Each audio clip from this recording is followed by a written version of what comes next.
Hello, and thank you for listening to Mapping the Zone, a podcast that is normally dedicated to the works and context of Thomas Pynchon, but is currently in this little side series actually dedicated to Infinite Jest by David Foster Wallace.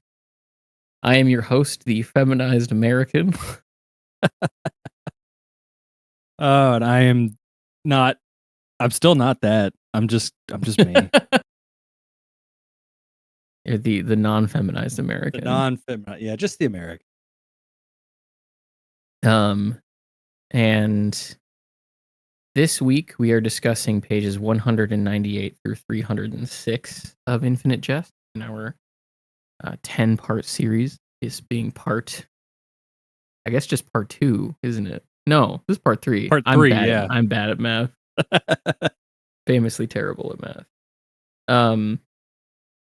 What did you, before we get into this section, I cannot believe that I forgot to make a comment of the fact that Steepley's vehicle provided by the USDOUS is in of itself subsidized. I believe it was by like a dental office or something like that. Just a real random bit of humor that I had forgotten about that. Yeah, that I had meant to bring up last episode, but completely forgot to. It's hilarious to me that everything underneath the Johnny Gentle administration that is possible to be subsidized is, right down to the vehicles that essentially CIA agents are driving. That's awesome. I love that. But with this sort of chunk of the book in mind, what did you think of it reading it through this time? This is so far the most difficult section to read through, and it's not a matter of like it drags or it's uninteresting or poorly written or anything like that. It is just incredibly emotionally heavy. There is a lot of backstory that's being filled in these pages, and a lot of it is very distressing and discomforting to read at times. It does a phenomenal job of really endearing us, or I should say me, to these characters. And it is maybe, I would also say maybe the best written section that we have covered so far. So much so that I struggled to, I got to this point of like, I'm either going to highlight everything or I have to just be really, really particular about what sections I'm like notating, because it is so well done. Mm-hmm. But it is so bleak and harrowing at times that it is painful to get through in some situations. We talked in the first episode about, the whole Kate Gompert in the hospital and that sort of discussion of depression and how that manifests itself in her. This is that amplified significantly. And so for that reason, took me a significant longer period of time to get through, just because I would have to stop myself and say, that's enough for right now. I need to take a break mentally, and I will come back to this later. I did love it. I genuinely love this section of the book. It is just hard to read. Yeah, I think that kind of maybe a place that is useful to start out with in this discussion is the structure of the book, in looking back at the kind of fractal idea. And we know, of course, through kind of oral histories of how the book was composed and sort of words from the horse's mouth itself, that his initial structure of it in the Sierpinski gasket didn't make it through to the final publication in toto. Essentially, that first draft that has like the extra 300 pages or so that was included is really where that whole structure kind of fit together. But I think this is an example of how the structure still kind of exists, where if you go, especially when you listen to the Michael Silverblatt interview for Infinite Jest, where Wallace goes on and he asks him if the book resembles a fractal, and Walsh just kind of says, expand on that, and wants to hear like his theory as to why he would suggest that it's a fractal. Uh-huh. And so Michael Silverbat begins to go through this idea of like, well, it seems to me that a certain number of things would be introduced, and then time would pass, and then you would come back and expand upon what was introduced, and so on and so forth. That this is, I think, the best example of how it exists that way. In that we've talked a lot about how to kind of fully get into the book, it almost requires you to get to this period of the book, that point from 200 to 300. When I say, the first 300 pages, that's really what I'm talking about. And part of that is because if we're looking at this and I'm going to try and find the best way that I can to verbalize this, but if we're looking at this within the lens of a Sierpinski gasket, where it's this giant triangle that then has several triangles built up within it that get increasingly smaller and smaller, the first 200 or so pages are really sketching the outer bounds of that triangle with the kind of 3 immediately largest triangles that you would get if you began drawing a Sierpinski gasket. It might be worth it for everyone listening to just sit down and start drawing a Sierpinski gasket to aid in the kind of explanation here. In that within that sort of gasket shape of the book, you have the halfway house, the tennis academy, and then you have sort of the government angle as those 2 big 3 triangles as soon as you make the kind of first division in your gasket. And then with every division that you start to make within each of those large triangles, that's where you get, in one of those settings, all the different people that populate it. In the next setting, all the different people that populate that. And then in the next setting, all the people that sort of are involved in the governmental conspiracy and how those things interlace with one another. And for the first 200 pages, you're really just getting those big 3 triangles at first. And you don't even, as we've talked about before, fully understand the kind of year system that they have, when events might be taking place in relation to one another. You don't even really understand how old some of the characters are, especially in relation to sort of himself passing away. It is really once that sort of background work is done that Wallace is then given the freedom or the room to really begin to dig deep into the crystalline structure of each of those 3 kind of big triangles within that gasket. And I think that's what makes this section of the book, to kind of directly answer your point in an incredibly roundabout way, so hard to read, is because now he has built his settings out to the degree that he feels necessary, and now he's just going to like force you to live in them. And because of the direct subject matter of this book, living in a lot of those settings is very hard, even when what is going on is fairly easy. Like the entire sequence in this chunk of pages with Shaq's tennis match at the Port Washington sort of competition. Mm-hmm. There's no reason why that needs to be as emotionally heavy as it is, right? Yeah. He even goes so far as to say that, Shaq is one of the few people who's like okay with his skill level, is fairly happy when he's playing tennis, and is kind of like made peace with where he's at.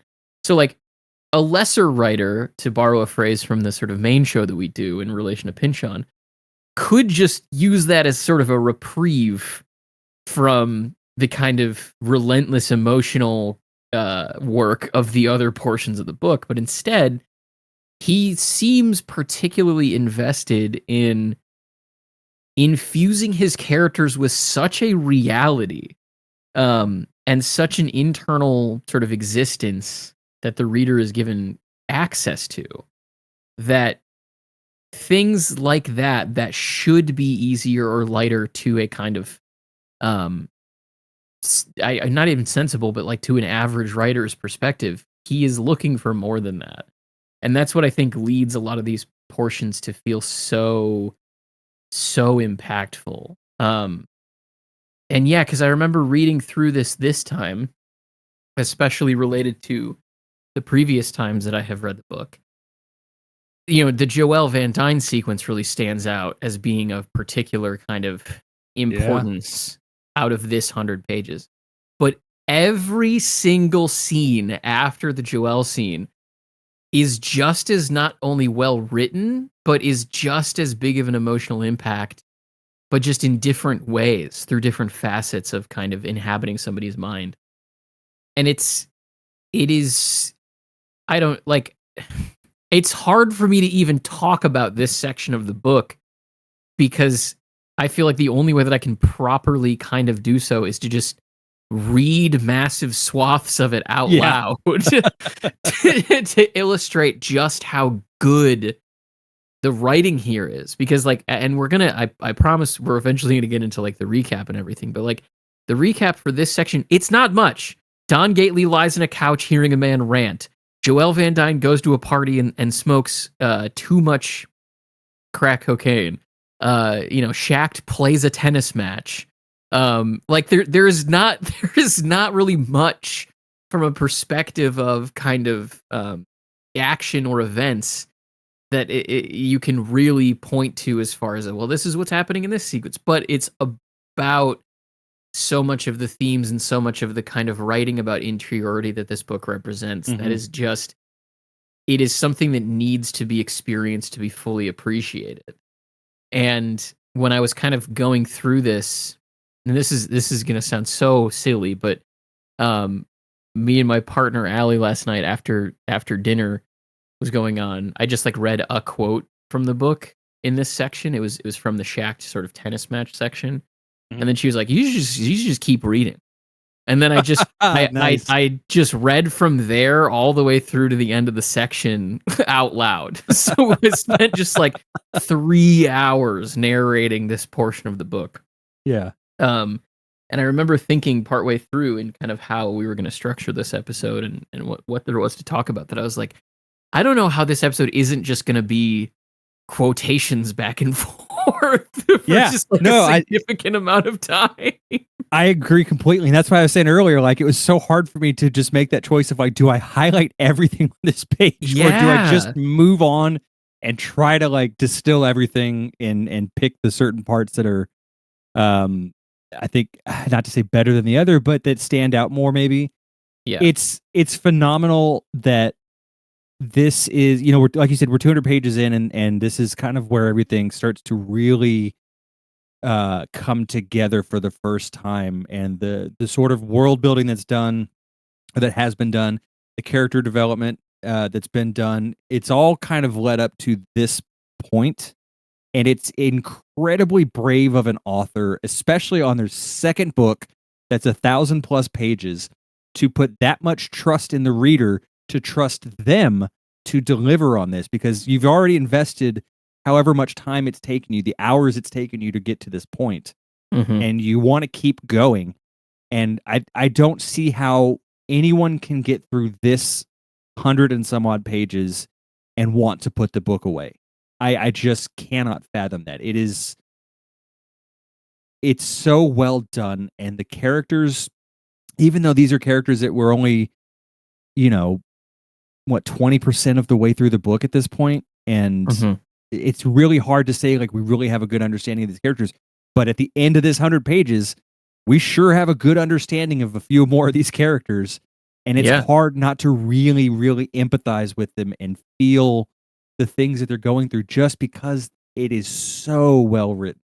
It is portrayed so accurately to how these people are feeling. It is it's genuinely one of the best representations of all of these characteristics of all of these people, um, that I've ever read. Like, these are such dynamic characters, and so much of that is done in these 100 pages. Such dynamic characters, and the thing that both me and my partner were kind of talking about as as I was reading last night was just how pictorial everything is. Yeah, yeah. Where, there is a television almost sitcom like quality. Um within this book as far as how different sequences play out, the way that he directs the one of the most one of the most fucking insane things that he does, and maybe this is getting too far ahead of ourselves, but like the way in which he will direct the attention of the character that he's kind of narrating from, and how in directing that attention, the character notices something, that the entire perspective of the scene switches. Yeah. And then it begins to go down a completely different route. I think about that tennis section in particular, like the way in which he firmly navigates that space as far as you can tell where Shact is in relation to other things. He describes looking up the court and hearing this, but squinting and not being able to see like the scoreboard. And the way in which, it starts with Hal and John, and then kind of, if it was a camera move, the camera would kind of sweep back down into the tunnel where Pemulus is vomiting and Shact is kind of rubbing his back, and then they come out and separate into two different, like, you can exactly picture how something like this would be recorded and shot. And that televisual sort of quality to it, I have to imagine is purposeful because of course, the kind of one of the central conceits of the book. But it is when you're really locked in with the characters and you're really fully invested in the words that are in front of you, it generates a pictorial quality, or that kind of, I've said it on the other program a couple times, that sort of like vivid hallucination you get when reading something that is so much more vivid than I think any book I've ever read. I can hear things. I can picture exactly what spaces look like. It's crazy. And he really does a lot of that in this section in particular. I would say the Shact portion of it, but then also the section from Gately's perspective as he's listening to the resident, screaming about how BS AA is. Like, the visual quality of those sequences in particular is really unparalleled. How did reading through these pages compare to your first experience with the book? If you sort of remember what that was like. I do remember really enjoying this section. I don't think it hit as hard, and I think that's just because it was my first time going through it, and I was just kind of cruising through to just enjoy everything on a surface level and not worry too much about the granular details of it. But doing this read and slowing it down intentionally, reading these specific sections at a time, really helps me appreciate this set of pages. And I think maybe aside from the last section of the book, this might be my favorite. Time will tell on that, obviously, but from what I can recall of everything else going forward, I mean, the ending is incredible, and I don't think that this is going to top that. But I definitely appreciated it more in the second go around, especially knowing the characters a little bit more already, having come into it with that knowledge. This sort of like helps to really bring everything more into focus. There's always that kind of hazy recollection when you do a reread of, you can remember these characters in a certain way, or you remember plot points in a certain way, but not everything is as exact as you might have thought it was. So to put those pieces back together and remember certain scenes and remember who was involved with what, really helps to crystallize everything in my mind and really hammer down how much I just genuinely enjoy it. And I remember the first time reading through all of it, I was very impressed by the prose, but I don't remember this particular section really grabbing me as much as it did this time, and that's probably just from doing it in this specific chunk and slowing it down forcefully like that. Yeah. I'm curious how, as we continue to do this pace of sort of 100 pages a month, how that affects the, I guess, relative digestibility might be the way for me to put it, of each of these sections. Because you're right, like on an initial read, or even just I would say a normal process of reading a book, you're not typically breaking it up into very specific segments where you can kind of view things from well, to this portion to this portion. But I think doing so has also, similar to what you've described, made me be able to slow down a bit and appreciate elements of each of these sort of 100 pages that I had maybe found it easier to kind of pass beyond in prior readings, which has been a really neat experience. Before we get into the kind of recap, I also think probably it's a good idea just to let people know that this particular section of the book, as Cody already alluded to, is pretty heavy in what it talks about. There are mentions of suicide. There are mentions of overdoses. There are pretty well thought out descriptions of withdrawal and addiction that take place. So naturally, if those are topics that you may be particularly sensitive to, just, you may want to proceed with caution, so to speak. But that disclaimer in some ways may as well hang over most of the rest of our discussions, because I would say the easiest part of this book is done with. Yep. In terms of its connection to those particular aspects. That the kind of table setting and the kind of beginning of the novel is where those themes are begun to talk about, but you're not really experiencing them in the way that you will as the book continues to go on. So, as far as a sort of recap goes, this chunk from 198 to 306 comprises itself of initially an introduction to Lyle, a interesting fellow that exists in the ETA weight room. We are then given a very long set of sort of things you learn in a halfway house or in recovery. After that, we are then introduced back to the DMZ. Hemulus has purchased it, and he is now showing it to sort of his cohort in ETA.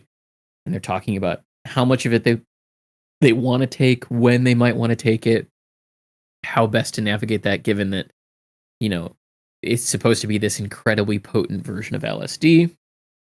And then after that is sort of when I would say the series of set pieces begin with this chunk of the book. Yeah. And it begins with a very long description of Joelle Van Dyne headed to a party where she does plan to commit suicide through intentional overdose. Within the middle of that, we are treated to a couple of things that kind of break up this text. One is finally the chronology of subsidized time. So we finally learn how all of these sort of years fit in sequence with one another. That's on 223, Cody. Do you want to read out the sequence of years? Sure. And I'll preface it by saying that what I did, both in this read through and the first time, once I got to this section, I tabbed it so that I could always kind of refer back to it. And I've been anytime there's a chapter break that mentions the year that it is, I will write down the number that it corresponds to, just to kind of keep in my mind like where we are chronologically. So I think that helps for me. I don't know certainly everybody's free to do what they want, but it definitely helps me keep track of things in my mind. But anyways, page 223, chronology of organization of North American nations revenue enhancing subsidized time, trademark, by year. 1, year of the Whopper. 2, year of the Tux medicated pad. 3, year of the trial size Dove bar. 4, year of the Purdue Wonder Chicken. 5, year of the Whisper Quiet Maytag Dishmaster. 6, year of the Ushitsu 2007 Mimetic Resolution Cartridge U motherboard, easy to install upgrade for Infernitron interlaced TP systems for home, office, or mobile.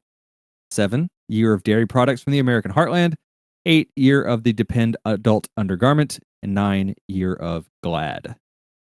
Which there's a fun little footnote that says pending sort of final approval of like the budgeting office or something like that.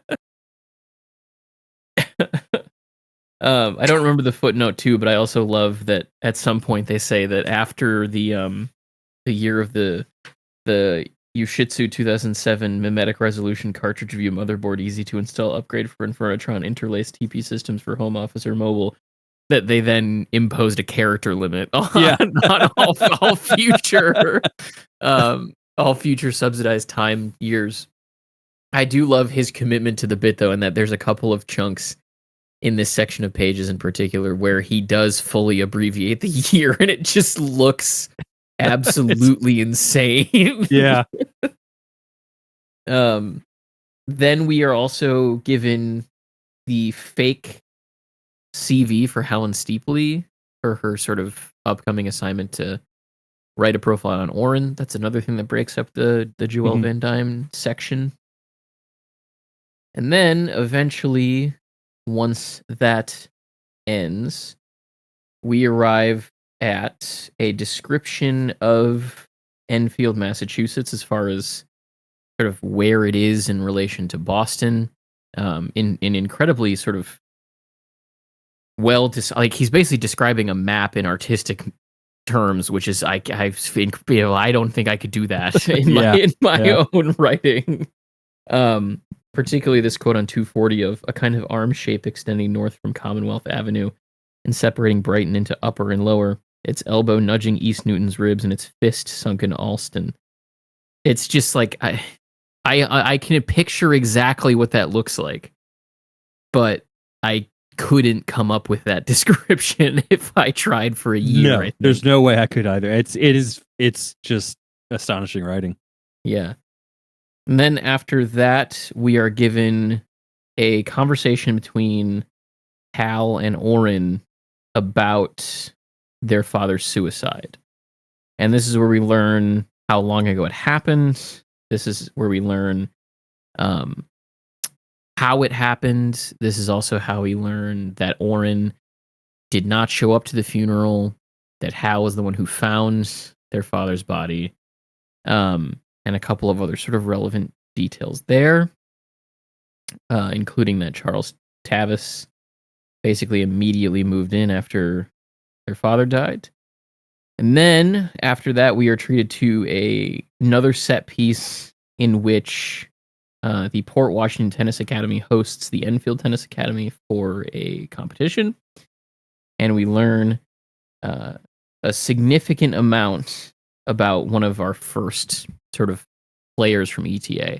And this is a motif both that we have already seen with the introductions to several of the Ennet House residents, that we are now seeing with the tennis players, and that will sort of continue with a lot of his characters, where Wallace will dedicate a significant amount of time to sort of one person and how that person maps to one of the kind of archetypes of either addiction or recovery or sort of sports performance or achievement or happiness. All of these characters represent a different facet of something. And so you might, while you're reading this, wonder, like, why the fuck am I reading about Shacked for this long? You know, you're going to have a lot more of that. And eventually you'll always get to the sort of gold of what he's doing. Just sometimes it takes a while. This is also where a lot of my highlighting begins. But, yeah. After that, we move into Ennet House, and we are treated to a significantly extended. It's from Gately's perspective for the most part, but it's really framed by the ranting of Jeffrey Day, a new resident in Ennet House. I loved this sequence so much, and it gives us a lot of sort of our first taste of the deep dive details of Gately's job at Ennet House, what he has to deal with at Ennet House, kind of what the halfway house in and of itself looks like, who some of the residents there are. It's where we get our first look at Randy Lenz, who's going to become significantly important later on in the book. And we just sort of get to see that world laid out in a way that matches some of the laying out that Wallace does with ETA and Shacked in the section prior to that. after that, um, there's a little sort of bit about how the ETA players return and kind of what their rituals are for returning, especially after winning at a competition. And then we are treated to a lot of information about Oren, what Oren's experience was like with their father, why it is that he went from tennis to football, some stuff with Charles Tavis as well there at the beginning.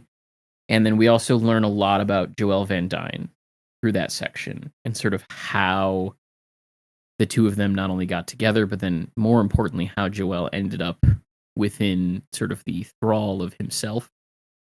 And one of the other things that kind of runs through the background of these pages that's pretty important is we're getting a lot of detail about the creation of the film Infinite Jest itself. Mhm. We, up until this point, have not really been given much knowledge. It's in the filmography that we read pretty early in the book. But, this section between Joelle and Oren specifically, and then a little bit of Hal's conversation with Oren on the phone, really gives us an idea of the fact that himself was obsessive in his creation of it, that he regarded it as a failure, that he worked on it sort of, to reuse that term obsessively for a really long time, and that he demanded that he be buried with it. So we get a lot of detail kind of between the lines on the creation of the film as well. And then our last section, which brings us to the end, would be an update on poor Tony.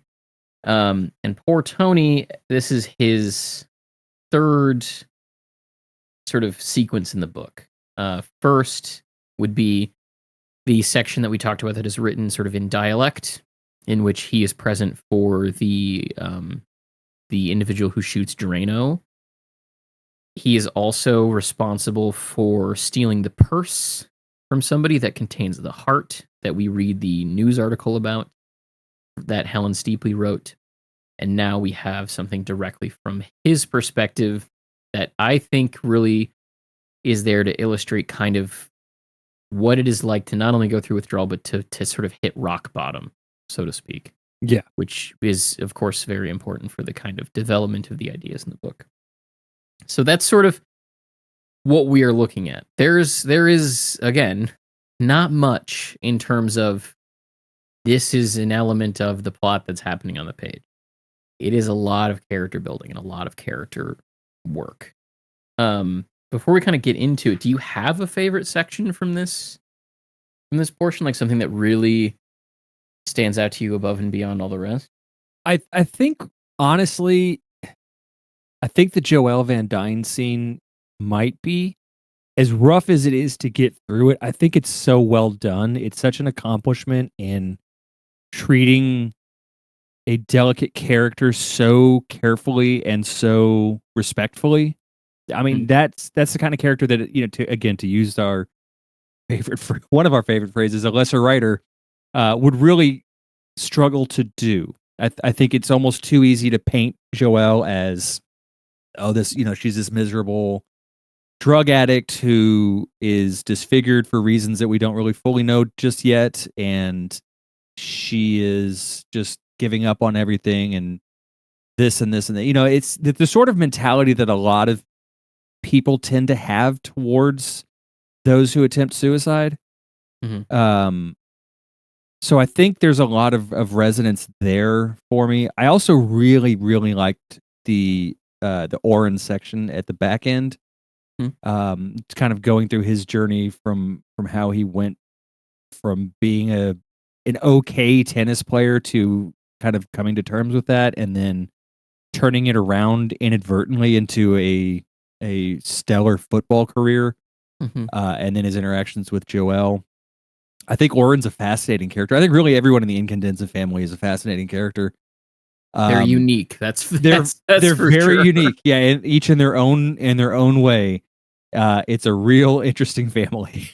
But I felt like, I think with the Oren scenes, I think what really connected with me this time was the relationship with his mom. I guess the first time I read through it, I was more focusing on his relationship with himself and the sort of um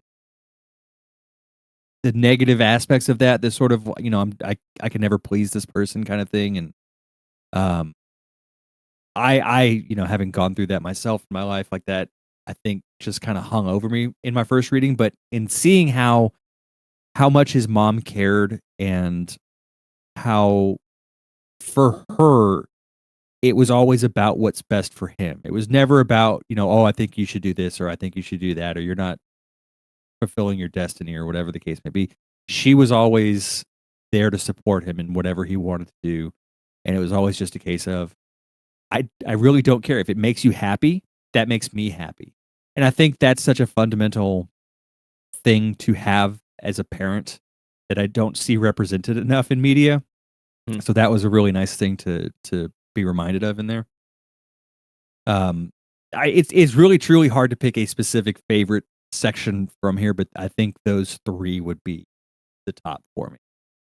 Yeah, I would say the Joel sequence is hard not to pick. The two, and I was pretty surprised at how big the sort of shacked sequence had an effect on me reading it through this time. I think I must have just not paid as much attention to it in my previous reads because it didn't feel necessarily like a big moment.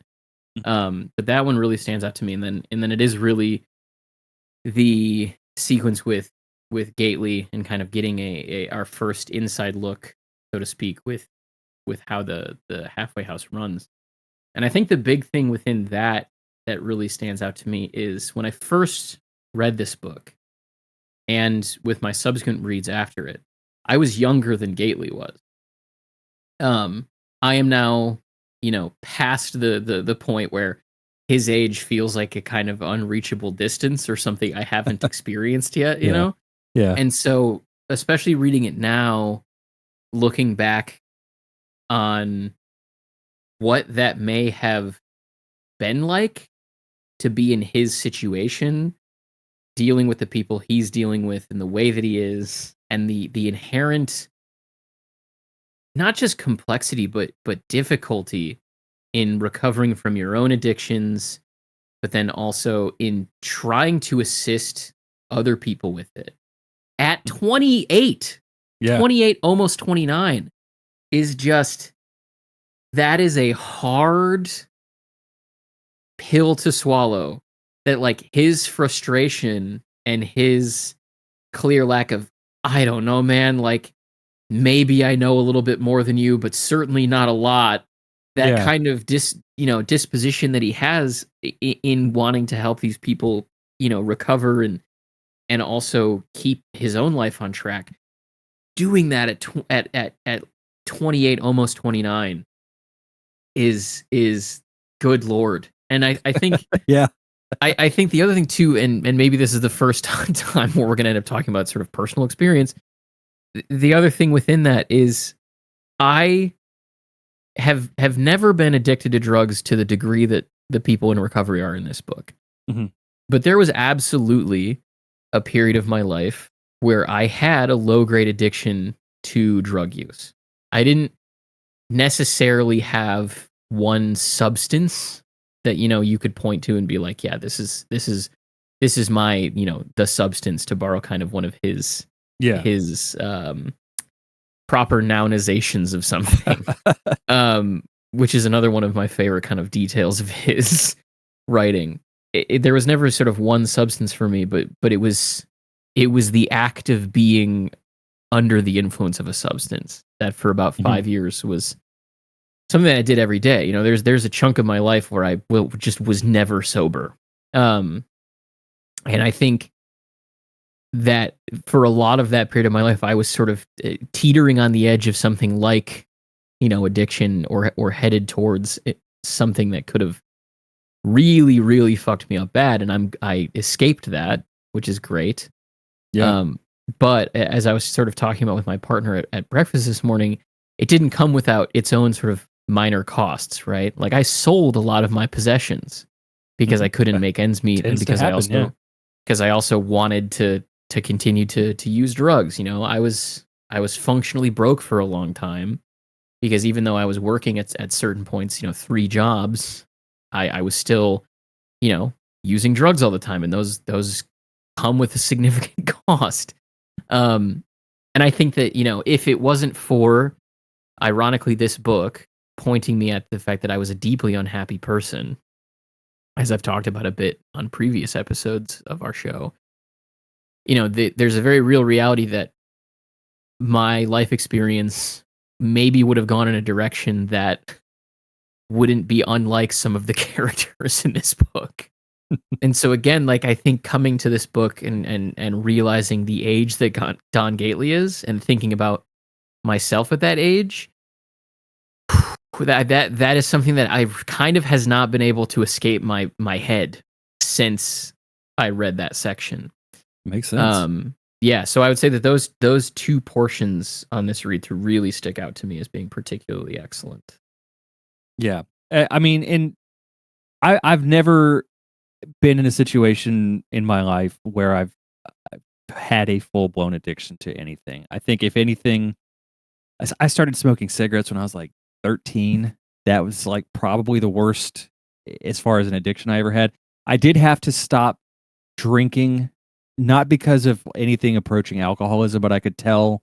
I got to a point where I realized that the interaction between drinking and my chronic depression was not a good one.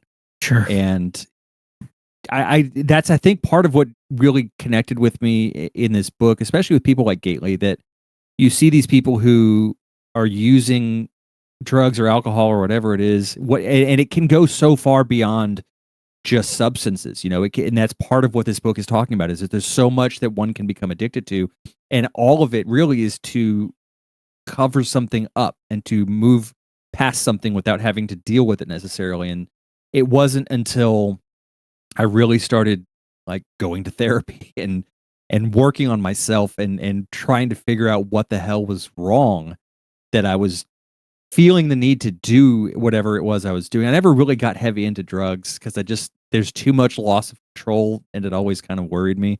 Hmm. But I certainly had other things that I would fixate on, and that had a really significant impact on my ability to function normally.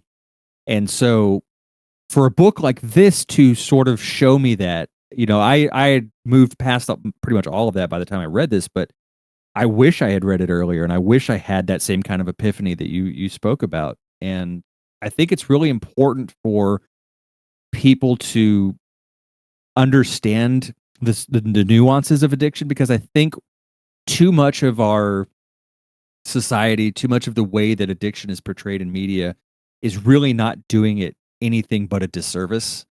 It Mm. tends to paint those people who are addicts, or who have suicidal ideation or have attempted suicide. They're always painted in this really negative light, and it's always this sort of, oh, just pull yourself up by your bootstraps. Things aren't that bad. It's such a negative lens that they are typically viewed from, that when we have something like this that really takes the time to examine them and to understand their flaws and understand the humanity in them and what it is that has pushed them to this point, because these aren't things that typically just happen. There are certainly people out there who have an addictive personality, and it's just sort of a genetic thing, and it can happen, without any real push into it. Hmm. But there's also there's so many more people who do have something that they're trying to get away from, that they're trying to cover up, that they're trying to forget about. And I think that by not examining that in them, we can't help them to become a better person. And I think that's part of why I really loved this book as much as I did the first time, and why I'm enjoying it as much as I am the second time, and why I'm going to continue to read it, is because it does have that humanity in there, and it does remind us that these are human beings just like us, and that they have flaws. Um, they've made bad decisions. They've been put in situations that have negatively impacted them to the point that it is basically driving them to ruin their life, whether they realize it or not.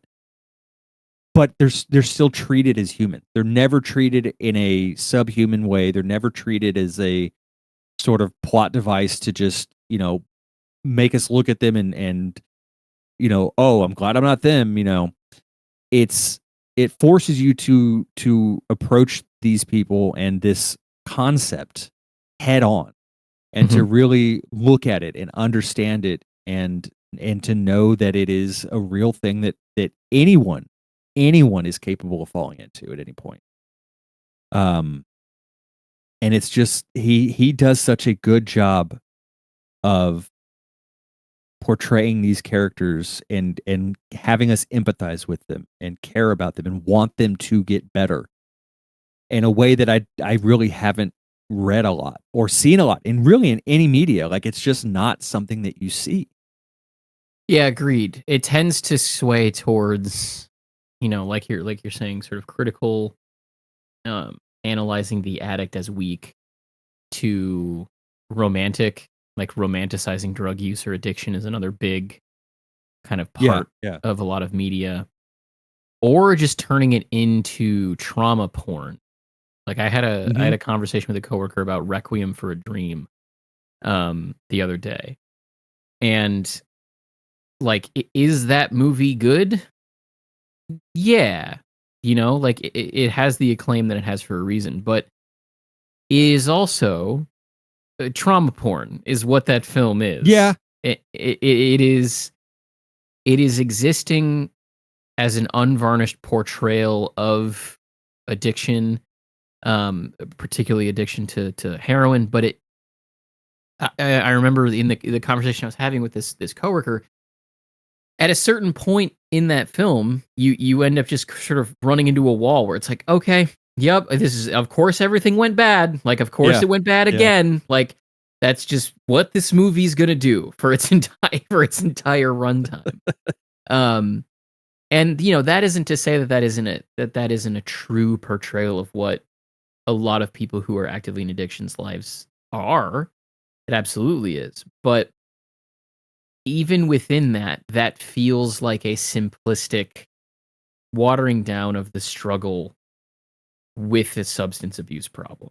Mhm. Whereas this book is really invested in a way that, to undergird your point, not a lot of media is, in portraying the entirety of that, the nuances of substance abuse and addiction and recovery. How, I think about a lot of the stuff that's talked about in the Don Gately segment, how a bunch of this is like inherently contradictory.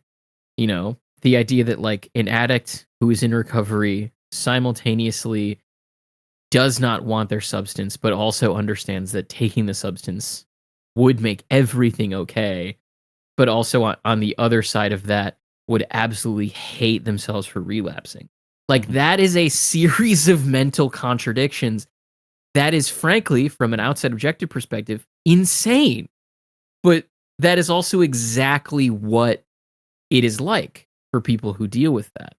Yeah. Um, and you're absolutely right. There is not much that exists, be it in fiction, television, film, that I think really is invested in diving deep into this sort of realm in the way that this book does. And I think it has taken on additional relevance in a very sort of Wallacean way, in that most people nowadays are addicted to technology, Mhm. in a way that this book makes a direct comparison between. And you see, to kind of go back to these mental contradictions, you see the same thing play out within people who have an addiction to social media or their phone or TikTok in particular, to kind of really point at what the entertainment is in the modern sense. This they all know it's bad. Every young person I talk to at my job, like, they all know that they're addicted to technology. I don't have to Yeah. bring it up. They just tell me. They all know they're addicted to it. They also all know that it's bad and they shouldn't be, but at the same time, they inexorably are drawn back towards it.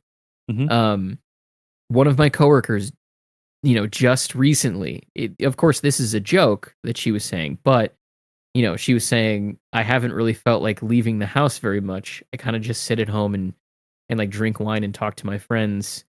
and I fall asleep really early unless I sit up doom scrolling. And I was like, Yeah. like Yeah. like maybe like put your phone away. Maybe just find something else to kind of redirect that energy towards. Maybe read. She loves to read. She's like, yeah, but my phone is like my child and it requires skin to skin contact. Oh my God. And like, here's the thing. Do I think that my coworker truly believes that? No, of course not. But if that is the first place your sort of mind goes to, like, I think that that's probably a more honest admission than maybe she realizes. Yeah. Yeah. In terms of how a lot of people have this relationship with this device, or with the different apps or websites that it can take you to. And so I think that a book like this is important purely because of that mirroring, not just because of the obvious grace that it gives towards people who struggle with addiction. I think you're absolutely right about that. But also because, as sort of crazy as it may seem, if you're coming at this from a certain disposition, a lot of this stuff applies to something that everybody deals with now in terms of technology and entertainment. Um, it is an incredibly nuanced portrayal of recovery as a general thing, Mhm. not as just specifically about drugs or alcohol. Yeah. And I think what really separates this from a lot of the other, albeit fiction or nonfiction, memoirs that I've read of people's struggles with addiction is it, again, there is that underlying humanity to all of it, but it also understands that a lot of the problem, a lot of the reason for the relapsing and the falling back off the wagon is generally because the systems that we have in place to help people recover from addiction are just replacing one addiction with another one. The whole rant that goes on about how bad AA is. A lot of people know that, and they will go into AA or NA or whatever anonymous it is that they need to go into, and they know fully well that this isn't really getting to the underlying issue here. This is really just, I'm coming in here, I'm getting off of substance XYZ, and I'm replacing it with, do-goodery and in a lot of cases, mandatory religion. Mhm. And that doesn't do enough to remove the underlying cause of what put them in that position in the first place. And I think that's where something like this section of the book is so much more effective than a movie like Requiem for a Dream, which, to go back to that, it is a good movie. It's one that I've seen twice and I do not need to see again. Sure. Um, but because my son brought this up the other day, he was asking about watching it. I was like, please no, not now. I was like, you're 14, you don't need that right now. But I think where that movie gets in its own way is it never explores how those characters are human. It never explores what really they were like before they were addicts. We kind of come into that whole thing in media res. They're already addicted. They're already using. They're just descending worse and worse into this sort of Dante-ish gates of hell, walking down the different levels of hell. And there is no redemption at the end for anybody. It is incredibly bleak. And a lot of people end up like that. And a lot of those stories end up that way. But it doesn't offer any sort of explanation for the behavior. And I think that's where a lot of the problem at least in how we deal with it in the US, because it really, what we should be doing is getting people into therapy or some sort of psychiatry to understand the underlying issue and treat that so that people have a better understanding of what triggers all of these things to happen, instead of just go to AA for a while, don't use for a while, and then shove them back out into the real world. But at that point, they're sort of tarnished, so to speak. It's hard for someone like that to get a job again. It's hard for someone to re-enter the real world in those sort of situations. So it's almost as if the system just kind of gives them this sort of brief glimmer of potentially removing themselves from whatever it is, and then just throws them right back into the same shark infested pool. Hmm. And I think this book does a good job of sort of showing that. We see where they start. We see what it is that's pushing them into this, and how that, we see these people come in and out of It House, and how it's just sort of a business. It's not really anything outside of that. They're not really truly there to help people. And Gately, like you mentioned, for his age, 28, 29, I didn't have my shit anywhere near together at that age. And for him to really have the worldview that he has, and to understand his place in that, and how he got to where he got, and his willingness to help people not fall into that same trap, is genuinely affecting. And I think it's what it really endears me to him as a character. Mhm. And it, I keep hammering home on this whole like humanity thing, but that's really what it comes down to. It's like these are people that feel real, and their situations feel real. And by understanding who they are and how they got there, it helps us understand the nature of addiction. And like you were talking Yeah. about with, the way we are addicted to social media and all that.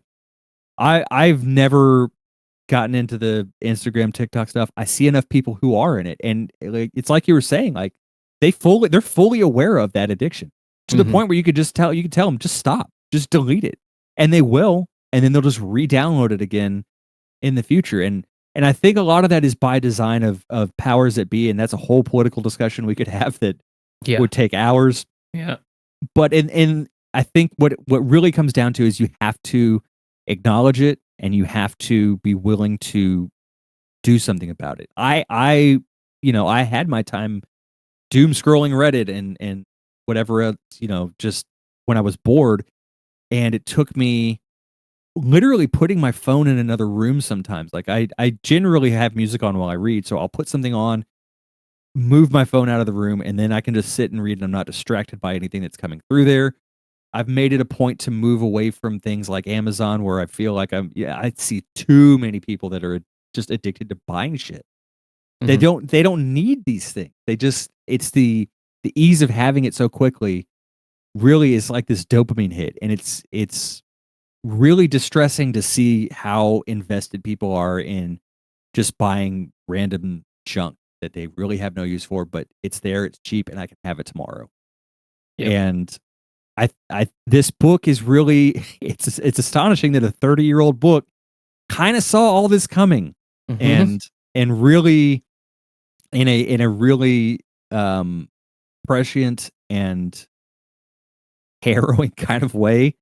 And it was kind of, much like with Pynchon, like, a lot of his work was warning us of the political climate that was kind of bubbling up under the surface in America and the rest of the world, and kind of trying to, like, poke us and say, "Hey, you need to pay attention to this, because otherwise it's gonna get to a point where you can't really escape it anymore."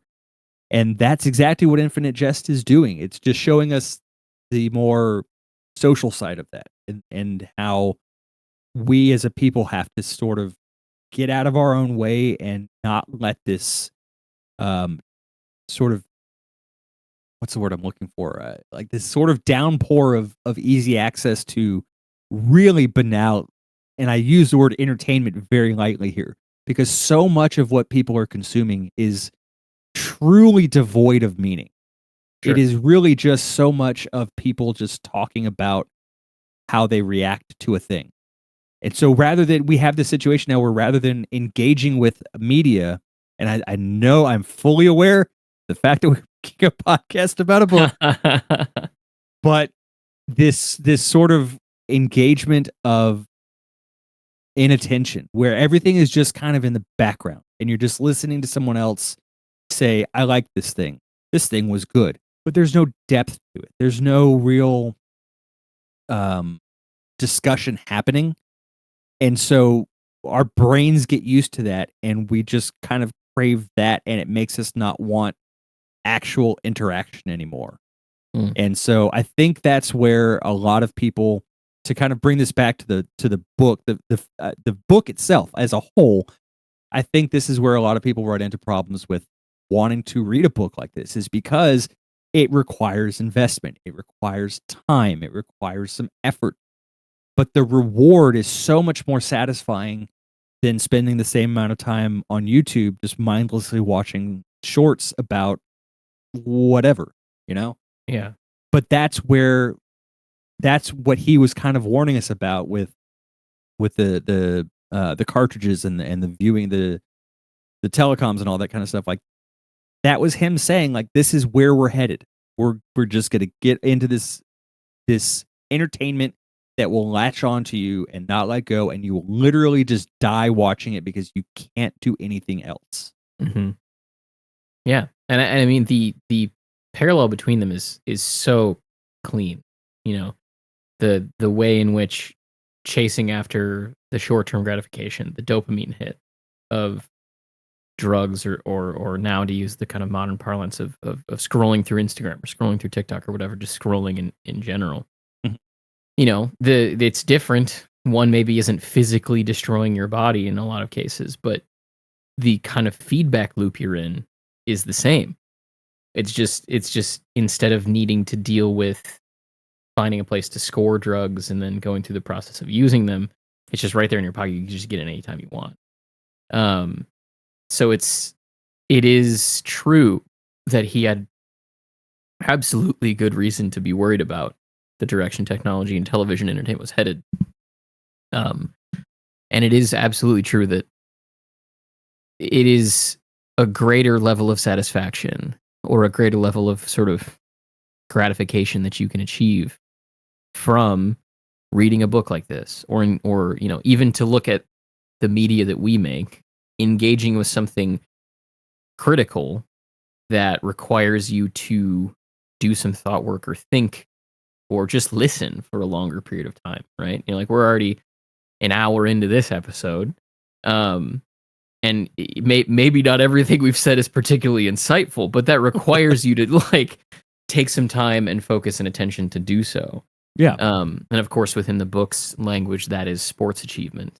But or you know, even within Shaq's section, the willingness to play at the level you're at and make peace with the direction you're headed in life, and Yes. find some degree of satisfaction out of that. You know, that the choice to find what is going to gratify you in the long term, and that is going to kind of, I think the way that Wallace describes it is pretty beautiful, in that it have an impact on a very small portion of the world, right? But Mhm. like, you're still having that impact. You know, our show has had an impact of a pretty, I would say, minuscule, certainly compared to the number of people on the planet, in trying to make Pinchon more accessible, or trying to at least give a space to people to be able to kind of engage with an author they really like, right? But that's still an impact. That's something that's still meaningful. Yeah. Like, is this ever going to be any of our full-time jobs? Probably not. But it is something that requires time and dedication and work and effort, and the reward of doing so is sort of the sort of means in and of themselves. The production of the podcast and the things that go into it is also what gives the satisfaction of completing it. You know, and I think that there is some very real merit to the idea that that understanding is beginning to slip away because of how difficult it is. And this isn't me just saying, like, those damn kids and their attention spans. It goes it goes deeper than that. It has to do with fundamentally the disposition you end up having towards the world, and Mhm. whether or not, you know, you will be satisfied with being able to carve out sort of your niche for yourself, or your little corner where you will have an impact on somebody, right? Like, and that's where, again, we could talk about, like, the cultural masters who determine kind of the direction that consumerism especially takes.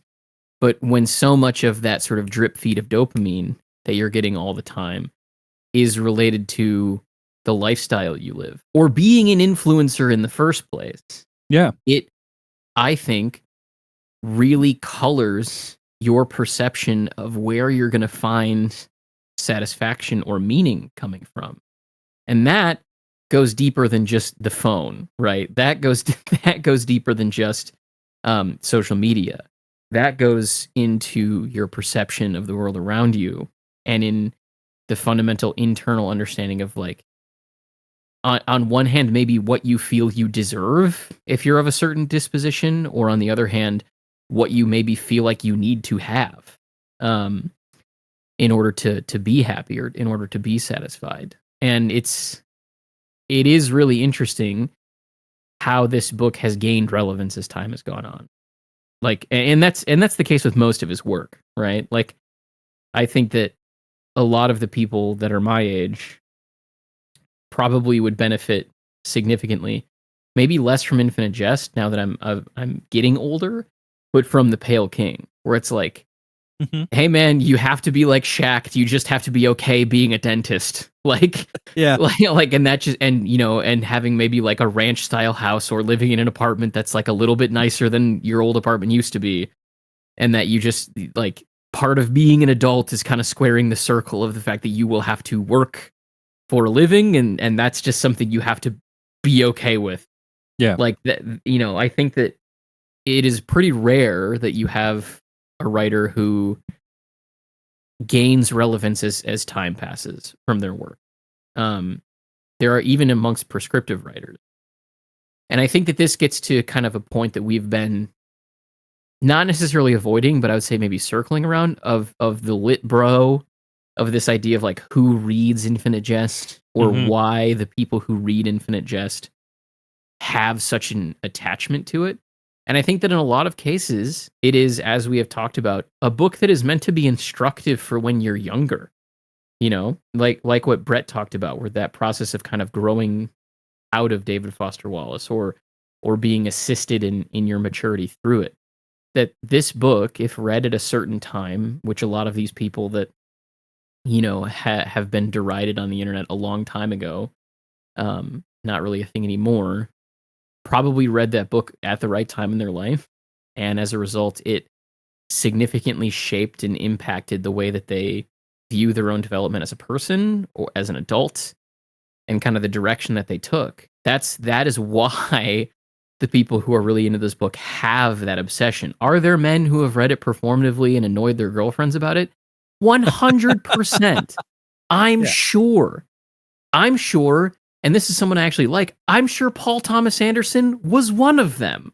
Yeah, that But, wouldn't surprise me. you know, just hearing Fiona Apple talk about him and Quentin Tarantino on cocaine, right? So like, Oh. I know that these people exist, but I think it's also important to acknowledge that, like, this stuff that we're talking about, the humanity of his characters, the way in which he analyzes addiction, the way in which he is trying to put forward through all of these different sort of constellated characters, these different pathways in life, it, if read closely and seriously, does genuinely have the capability to help someone reading it kind of see down the barrel of different decisions that they're going to make, or the different types of people that they could be. And so in if it is something that truly helps you as a person, it's going to be something that you're like a little annoying about. And that's, and that's okay. It is not unlike, and you know, you could really turn this into a headline if you wanted to be uncharitable, but it's not unlike AA. Like, to Mhm. go back to your point, like, has AA been misused by people? Yup. You know, the individuals that Gately work with, these sort of overly stringent, kind of militaristic guys in AA, would be an example of a type of archetype of sort of AA sponsor or administrator who can really push this in a direction that isn't always helpful. Certainly for a lot of people, the religious aspect of it is pretty difficult. But it still can be instructive to a certain type of person who is willing to make enough radical change in their life that, like, yeah, it's going to turn them into someone who's really zealous about that program, right? Because it Yeah. is the thing that sort of, in their experience, rescued them from a situation that they were in.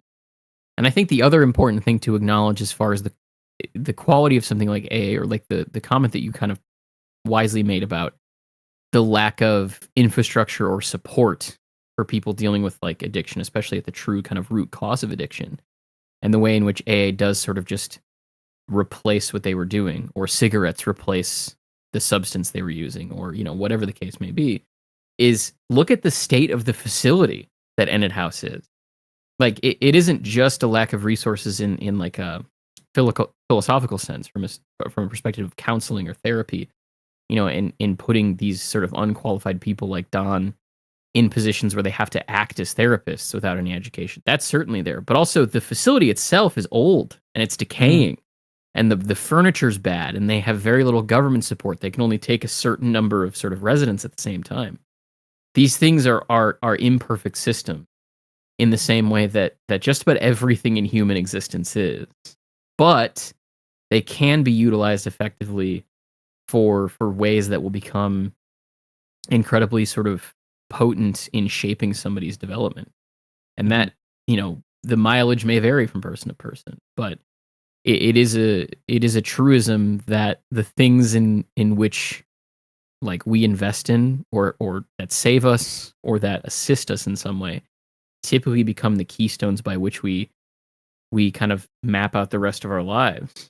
And it's, I think, a sign of the times, especially with how few people read nowadays, and read hard, I guess would be the caveat there, that a reaction to somebody really enjoying a book and wanting to talk about the ways that it helped them engenders sarcasm or a sardonic response or mocking, right? And I think if we're going to look at this intertextually with the rest of Wallace's project, especially as it points to new sincerity and his own recovery in his personal life from addiction, certainly from his attitudes towards women, like that, I think proves his point on sort of the American consumption of media and the direction that things were taking philosophically, especially in the television essay that we talked about last episode, probably more than anything else. Part of what I also really enjoyed about this section, I mentioned at the beginning that the Oren backstory is one of my favorite parts of this, and I think a key reason of that is it is doing a good job of showing, because as with most of this section of the book, it's an exploration of how these characters got to where they are, but it's also an exploration of these different types of addiction and how they can manifest themselves. And I think Oren's section does a good job of highlighting the sports culture that exists in the world, and I think that tends to be overlooked in a lot of different ways because it is so often kind of leaned on as, oh, well, sports are this, majorly important thing in our culture and this and this. And I don't disagree with that. As someone who loves, basketball and baseball, like I get the importance of sports, but it's these people who make it their entire identity, their entire lives, and there's nothing else to them other than that. And that's something that I think we're seeing more and more of now. And especially again, because this is an era in which social media has taken a hold and these echo chambers can be created and you can kind of live this way. But I think a really good example that I wanted to talk about is the fact that Oren, he never played football prior to playing football for the first time, learns he can punt after the existing punter on the team has his leg horrifically broken so badly that it sounds like a gunshot and makes people physically ill. And the reaction I highlighted this part. The reaction from the coach, this is on 292. Oren picked up the block punts ball, which the head coach was gesturing impatiently from his position at the midfield bench. The coach could care less about this person who might die. He's on the field. His entire leg has probably been dislocated. Tendons have been snapped. This is a horrific injury. And this person cares only about moving on with the game. Yeah. And if that's not even a game, practice. Practice, yes. If that's not a brilliant distillation of that attitude of And he talks about it too earlier where I can't remember what specific page it was on. I can try to find it, but he brings up the fact that, a lot of these, excuse me, these schools will go out of their way to influence people and these athletes, student athletes. And again, I'm not trying to take away from the talent that they possess, the skills they possess. All of that is absolutely valid. But the fact that Oren gets offered a scholarship to go to these different schools, he doesn't need it. He comes from money. And this is Mhm. known by these schools, but they still are willing to do this for him, but we don't see that for academics. It's only for sports. They don't send a mariachi band to play outside your bedroom window for a week to get you because you're really good at physics. Yeah. And then on top of that, the schools are typically run down in a way that um does no service to any of the students there, but the sports facilities are always top tier, always upgraded, all that. But I think the most interesting part of all of this section, as far as showing the willingness that people are willing, not the willingness, the oversight or overlooking rather that people are willing to give to the misdoings of athletes just because they are athletes. The mention of Bill Tilden on page 289. I don't know if you're familiar with him at all. As many times as No, I you've am read the book. not. Okay. I wasn't either. And I just thought like for some reason that's a weirdly specific person to look up to have a poster of, right? Mhm. So Bill Tilden was a pretty famous, pretty um highly ranked tennis player in the early part of the like 1940s and 50s. He was also a pedophile and a Oh, close really? friend of Charlie Chaplin. He was um, caught more than once um, engaged in sexual acts with underage boys, like 15, 16, I think 14 in one case, and just basically got probation for it because of his standing in the sports world. He he lost a lot of his clout in the tennis world as a result of it, but he never faced the same sort of penalties that other people would face. And this is something that we see routinely is these athletes who, because they're athletes, are able, or celebrities even, are able to get away with the things that everyone else would be thrown in jail for. They'd have the book thrown at them, this and this and this. But because of their place and their standing in society, whether it's in sports or in media or whatever the case may be, we elevate them to such a point that we are willing to overlook these horrendous actions that they take and just kind of let them keep doing it because they entertain us. And if that doesn't say something about the nature of addiction, I don't know what else does. Like that is the willingness to say that's a bad person, but I'm still going to engage with them because they make me feel something good. Like Mhm. that's a balancing act that is a real delicate thing to kind of try to do. And I just that name led me down that rabbit hole. And I was like, holy shit! I have a feeling that was a very intentional selection because you could have picked a lot of different tennis players to have a poster of, but to have Right. that specific one in that specific coach's office seems very on the nose. Definitely means something. So this section of the book opens, like I mentioned at our kind of little bit of a recap with Lyle. Um, I feel like there's not much to say about Lyle at this junction. He's a fascinating, I want to say creature, but like, yeah, Whatever he is, yeah.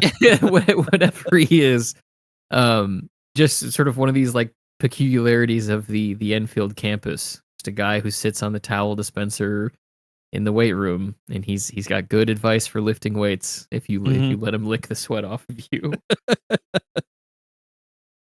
Do you have anything from that? No, it's an interesting way to open the section. Yeah. Certainly the depiction of people lifting weights and the sort of gross dialogue that goes on between them is entertaining to read. it really gives the section of Barbie where Ken learns about the patriarchy, where when he walks outside the gym, there's guys walking out in like fur coats just saying men, men, men. And I love how it ends with Cornspan trying so hard over the course of this brief moment to lift this weight. But afterwards, Pemulus just leans down and goes, "Pussy!" Just immediately sends him up for working too hard. Yeah. And this is another thing that Pemulus is such a piece of shit. Like he really is. He's such a piece of shit.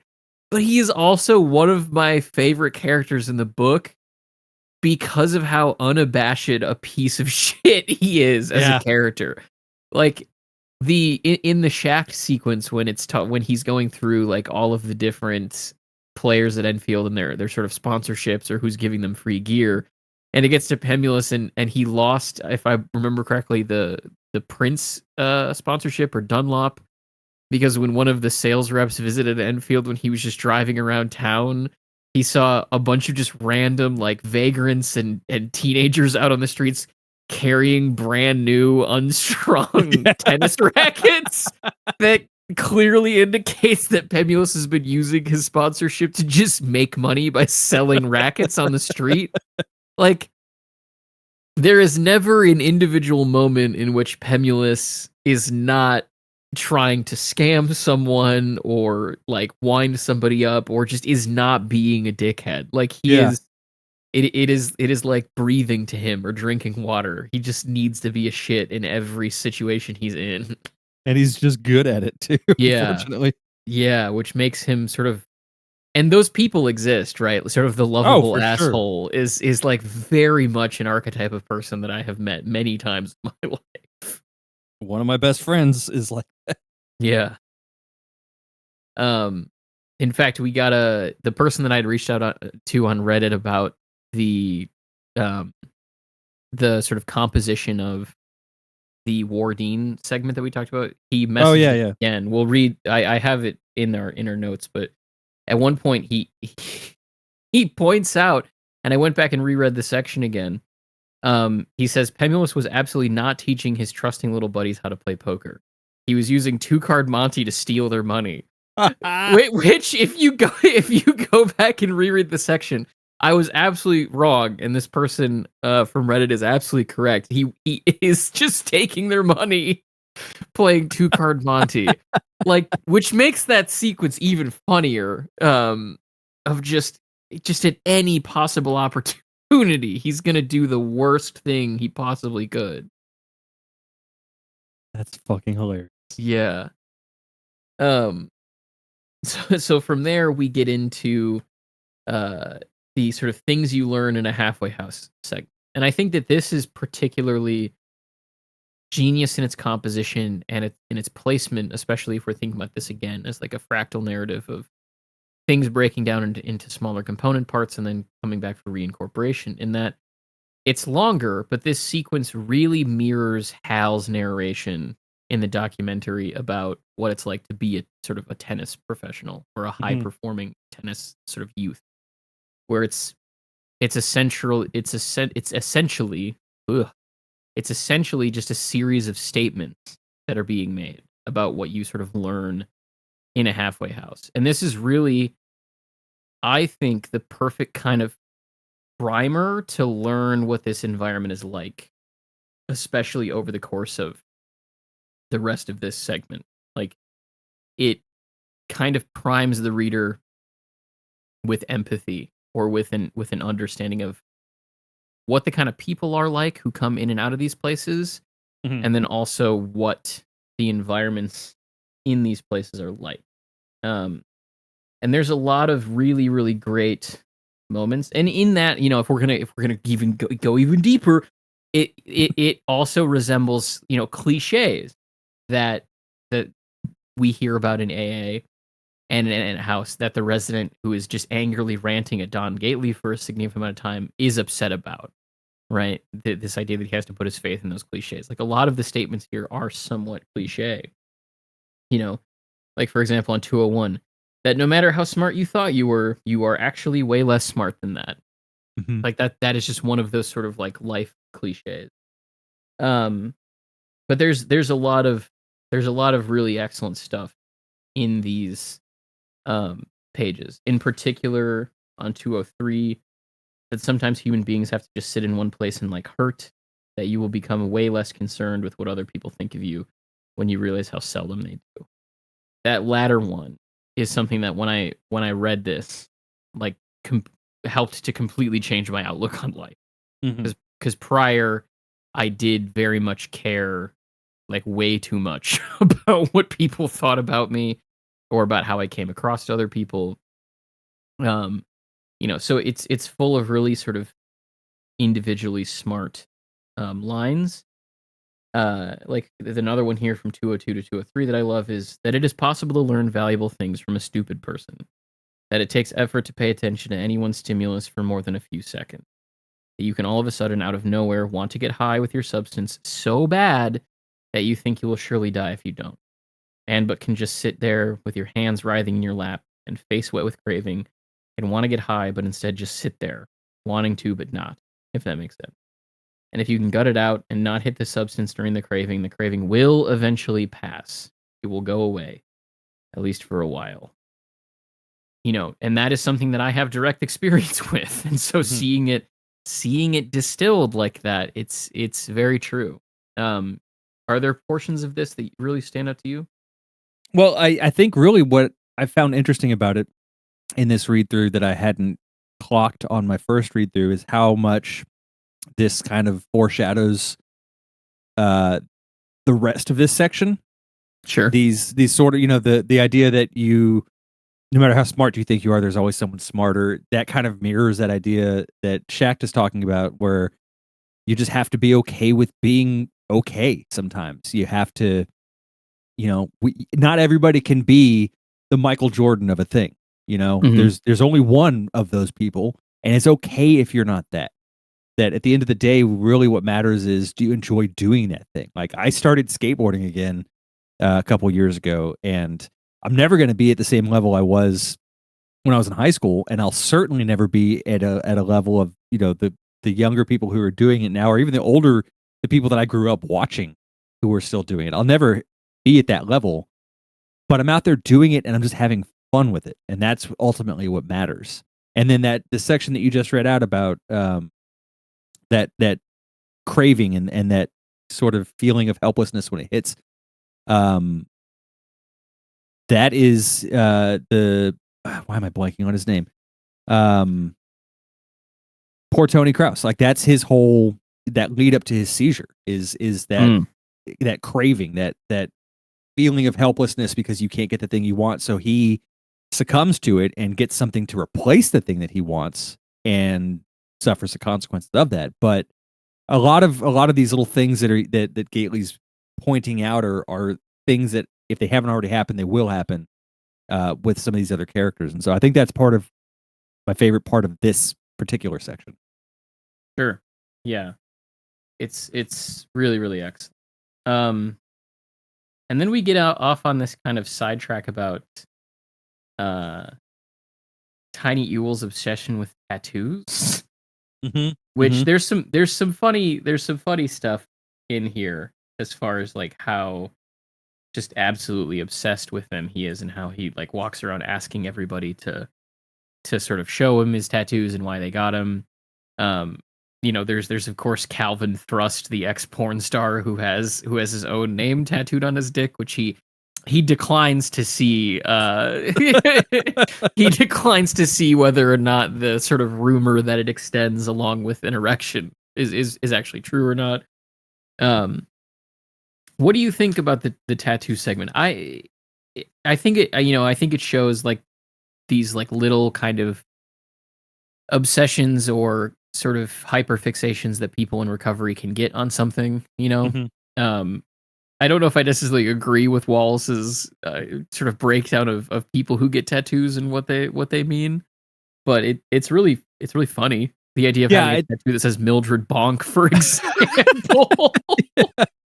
yeah, it's, no, I agree. I agree completely. It's just an interesting little character trait for him to have, and that you mentioned that sort of hyperfixation that comes about in rehab when you have to sort of find something else to do to keep your mind off of um, falling back.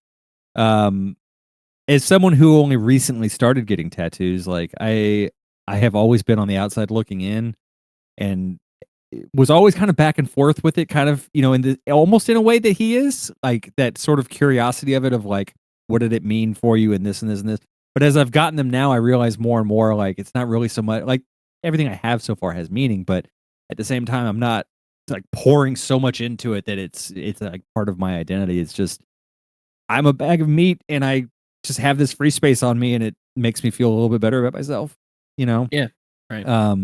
And I think it's funny that he, has created these sort of this dichotomy of people who have tattoos, that there's only two different people who can get a tattoo. But it's just a fun little scene. I think it's just a quick little fun thing to read. Yeah. Yeah. It is interesting too how he says that almost everybody in the house has one, and that Yeah. statistically people with tattoos are more likely to have an addiction to something. um but there are a couple of really funny sort of lines in here that I like. First of all, of course, the Calvin Thrust thing. Mhm. Ennet House alums and volunteer counselor Calvin Thrust is quietly rumored to have on the shaft of his formerly professional porn cartridge performer's unit a tattoo that displays the majuscule initials CT when the unit is flaccid, and the full name Calvin Thrust when when hyperemic. Tiny Ewell has soberly elected to let this go unsubstantiated. Neil Gunther refuses to discuss tattoos of Tiny Ewell in any way or form. For a while, Tiny Ewell considers live-in staffer Don Gately's homemade jailhouse tattoos too primitive to even bother asking about. In fact, Tiny Ewell's whole displacement of obsession from Bunk's hospital corners to people's tattoos was probably courtesy of this kid's skull, who, on his second night in the newer male residence 5-man room, had shed his regretless first category fashion to Ken Erdetti while Randy Lenz did handstands against the closet door in his jockstrap, and Ewell and Jeffrey D had their wallets credit cards spread out on Ewell's drum-tight bunk and were trying to settle a kind of admittedly childish argument about who had the more prestigious credit cards.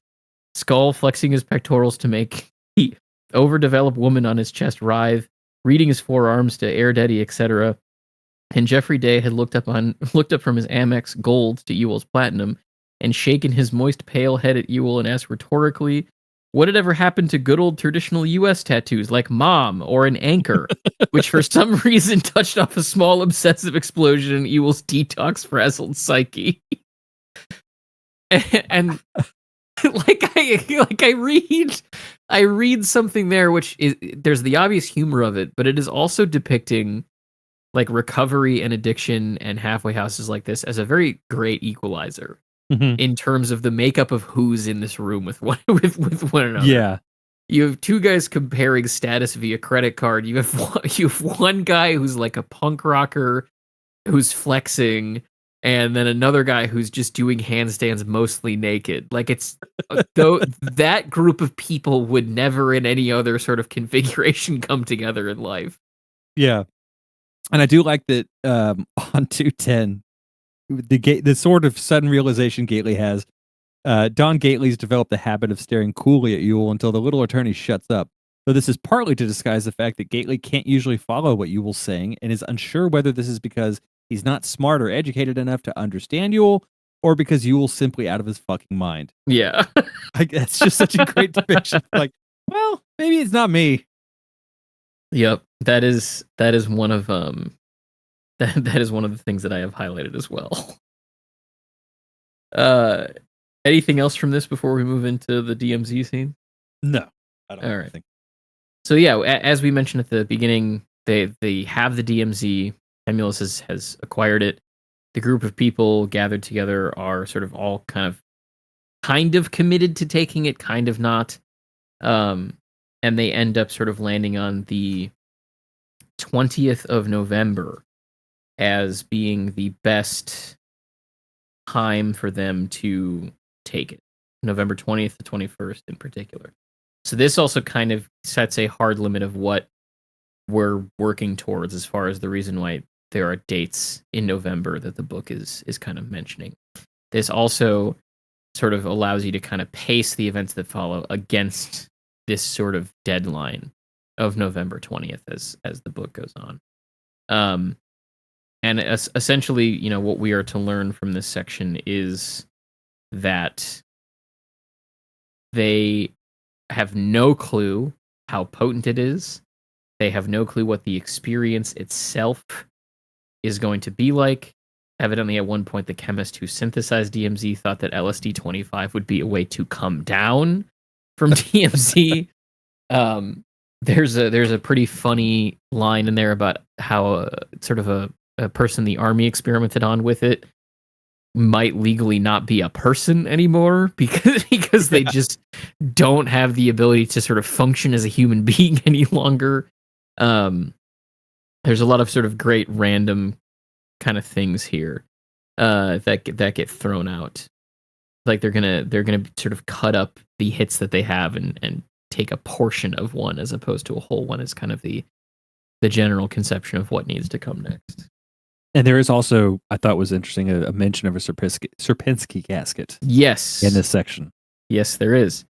There's Sun on the Wall with the hanging viewer and poster of the Paranoid King and an enormous hand-drawn Sierpinski casket. Wallace will mention in an interview you can listen to online that he had a poster of a Sierpinski casket on his wall since he was a little boy.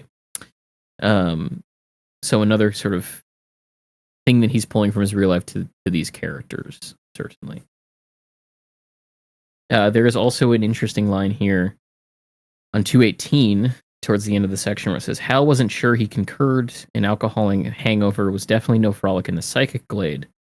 All thirsty and sick, and your eyes bulging and receding with your pulse. But after a night of involved hallucinogens, Hal said the dawn seemed to confer on his psyche kind of pale, sweet aura, a luminescence. So this also is the first sort of clue that we have in these 100 pages that Hal is not limiting himself to one-hitters in the fan room. Mm-hmm. He is actively engaging with other substances as well. And this is what brings us to the Joel Van Dyne segment, which is from 219 all the way to 226? 220. No, more than that. Oh, that's right. Because there's it gets broken up by a couple of things. Yeah, but it runs to 240. So this is 21 pages of content. Yeah. How do you want to tackle this? I will say this is, as I mentioned at the beginning of the episode, this was a really hard section for me to read. And it was made harder by the fact that I've been kind of chunking the entire section into like 20, 25 page parts to read like per day or per few days. And this just happened to be the natural breaking point. I didn't realize it until I started the section. I was like, oh boy. Yeah. And again, if you for some reason ignored or forgot about our mention at the beginning, this is going to be where some of the heavier shit comes in. Yep. This section is hauntingly beautiful. I think is maybe the best way I can phrase it. And it was, I thought it was going to be a little bit easier for me to get through.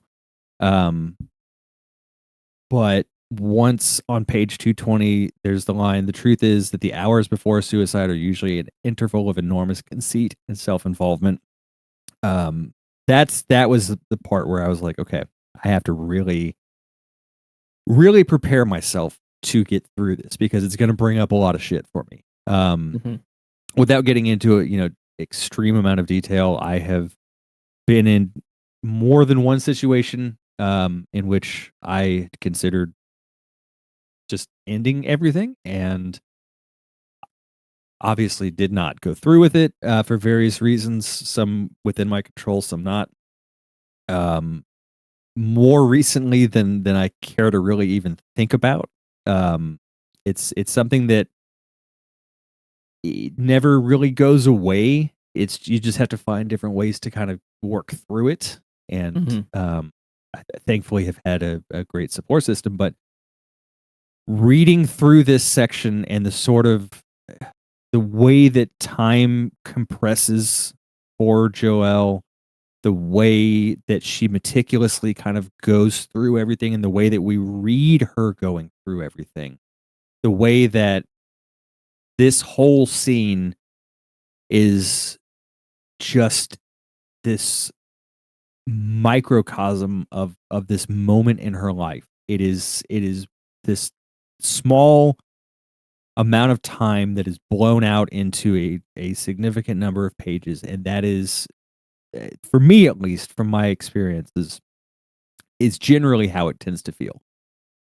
There is this sort of moment of decision making, and then everything after that is just long, seemingly long stretches of time that really truly aren't that long. It's a lot of what I can really only describe as like what feels like slow preparation, but really is hasty decision making that is impulsive and considered at the same time somehow. It's a weird thing to have to like try to put into words, but he does it so well in this section. Um it really is. It was hard for me to get through because it kind of brought back a lot of painful memories, but it also kind of helps to understand that this is being written from the perspective of someone who has gone through this as well, because you can't write this well without having lived through it at least Yeah, once. absolutely. And it's, in a weird way, it was very cathartic to read through this time, and I think it helped me realize the that I'm in a better place now, and that I have come through a lot to be where I am. But at the same time, it is bringing these memories back of these times in which I have come incredibly close to going through with things, and it it hurts, and it's a sort of like beautiful pain to read. Um, but it took me maybe a week to get through this 20 pages, to be honest. Like, of reading little bits of it every day just was a lot. Yeah, yeah, I would agree. It is pretty powerful in the way that Wallace sort of tells you early on what she's doing. Um, the idea that you know that she is intentionally going to try and kill herself through an intentional overdose, and that you just sort of have to sit with that as she goes through the rest of her sort of evening. And I think that goes a long way in the accuracy of depicting what it's like to not just have a suicidal ideation, but to have a plan to commit suicide. Mhm. Like, I am going to do it at this time on this day, right? And when you have a plan in that regard, it does cause this kind of strange listlessness within the day to day life you're living until you reach that kind of point, right? And this is where I think the length of this segment is particularly justified, because it causes you to have to sit with that reality, right? It causes the reader to have to Yeah. sit with the fact that Joelle is going to die. Of course, she doesn't, but we don't know that, especially on a first read. And it is important, I think, that he takes so much time setting the scene, right? He describes the street she's on. He describes what she's wearing. He describes how she goes and she buys the glass vial that she's gonna make the cocaine into crack cocaine in, where she gets the bottle that she's gonna use to smoke from. Going to the party, kind of making nice or being a good guest, so to speak, at the party, describing the environment of that party, all to leading herself to be kind of closed off. I think it's particularly genius that the last like 3-ish pages before she goes into the bathroom are just party chatter, just random party chatter in like a very William Gaddis way. And you might, sit and read that and be like, well, what does any of this have to do with anything, right? Like eventually we get our first mention of the great concavity or convexity, and that kind of sort of fault line culturally in the world of the book. But other than that, most of it is meaningless. I think it is literally to show to the reader this kind of ushering out of a public space into the private where the death is going to happen. And that is just a genius choice. Like it is not just her withdrawing from her own life, but from the world, right? And in this case, the world of that party where all these people are, that is very much a stand-in for society or life or connection in general. And it is, to your point, very, very accurate in its depiction of how things feel when you are in the process of choosing to kill yourself. It's been a very, very long time, luckily, since I have struggled with suicidal ideation. It has been even longer since I've tried. I tried 3 times. I failed all 3 times. And I remember the last time I tried. And maybe this is too heavy for me to talk about on air. So I don't know. Maybe if you feel the need to cut it at a later point, Cody, you can. Mm-hmm. But I remember the last time I tried, I was just gonna shoot myself because I thought to myself, like, how can I possibly not accomplish that, right? Yeah. And luckily, because I'm glad to be alive. Luckily, the gun jammed, so it didn't happen. And after that occurred, it was enough to kind of come down from the moment and choose not to do that. But in particular, as it approaches her blacking out from smoking the crack cocaine, the way, like you mentioned, that time starts to get real weird in how slow it is very true to my experience.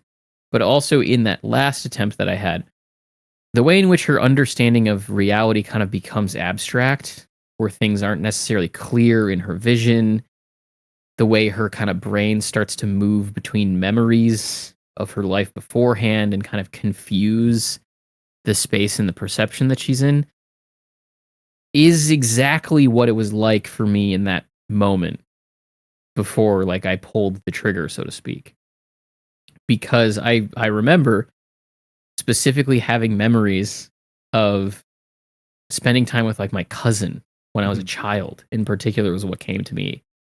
And, like, a couple of the different times that we were, like, playing outside in, like, an old house that my family lived in, or, doing X, Y, or, like, I had these sort of weird mixed memories coming back to me in that moment. And then it really felt almost like the room I was in wasn't real.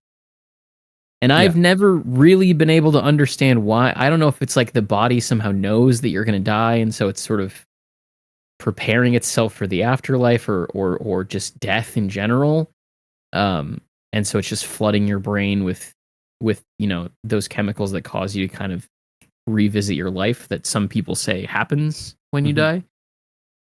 But to see some of that rendered on the page is really haunting for someone with personal experience.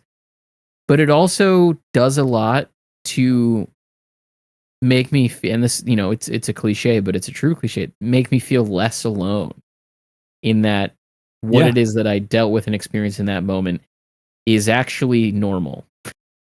That me experiencing that wasn't a thing specifically to do with me, but is instead something that, hundreds, thousands, millions, whatever the number would be, have experienced before. Yeah, it's a truly incredible accomplishment to be able to balance the heaviness of what's happening here with the sort of ability to make someone feel almost optimistic, or at least, more um connected in a way, like you were talking about. Like there's that idea that, yeah, someone else has been through that and they got through, so I can. Even if it's just one person, even if it's someone you don't know, like it's just the idea that there is someone else out there, that you're not the only one. Um it's those weird little things, and the way that, as someone who's not, I've not been a religious person for most of my life. I feel like there are some things that are just like weirdly, um almost like the universe speaking to you, or trying to, like, in some way, kind of push you in a different direction when those things happen. Like, I know for me, the first time that I had tried, what stopped me was a phone call from my now wife. We were in high school at the time, and it was just happenstance that I got that call when I did, and it forced me to, like, come out of that moment, and be back in the world. And there is that sort of, like you were talking about, that sort of, like, um release that you get from it, like when you disconnect from that, from where you were going, and you step back into where you were, and it yeah, there's an appreciation that comes along with it, or at least there was for me too. Um, so it's, I think we need stories like this that sort of, I don't, normalize might be the wrong word, but it's the only word that comes to mind. But that let us understand our place in the universe and in the world isn't singular. Like, we're never really truly alone, even when we might feel like it. There's always someone somewhere who has had similar experiences, and if that's what it takes to give us some solace and comfort to keep going, then it's a good thing that we can have that. Yeah, agreed completely. There is some excellent stuff prior to her arriving at the party, obviously, as well. In particular, I like here on 221. In every alley are green IWD dumpsters and the smaller red IWD dumpsters to take the cover flow from the green dumpsters. And the sound of her wood sole clogs against the receding staccato of brittle women's high heels on brick westward as St. Charles Street now approaches Boston Common and becomes less quaint and upscale. Sodden litter, flat the way only wet litter can be flat, appears on the sidewalk and in the curb's seam.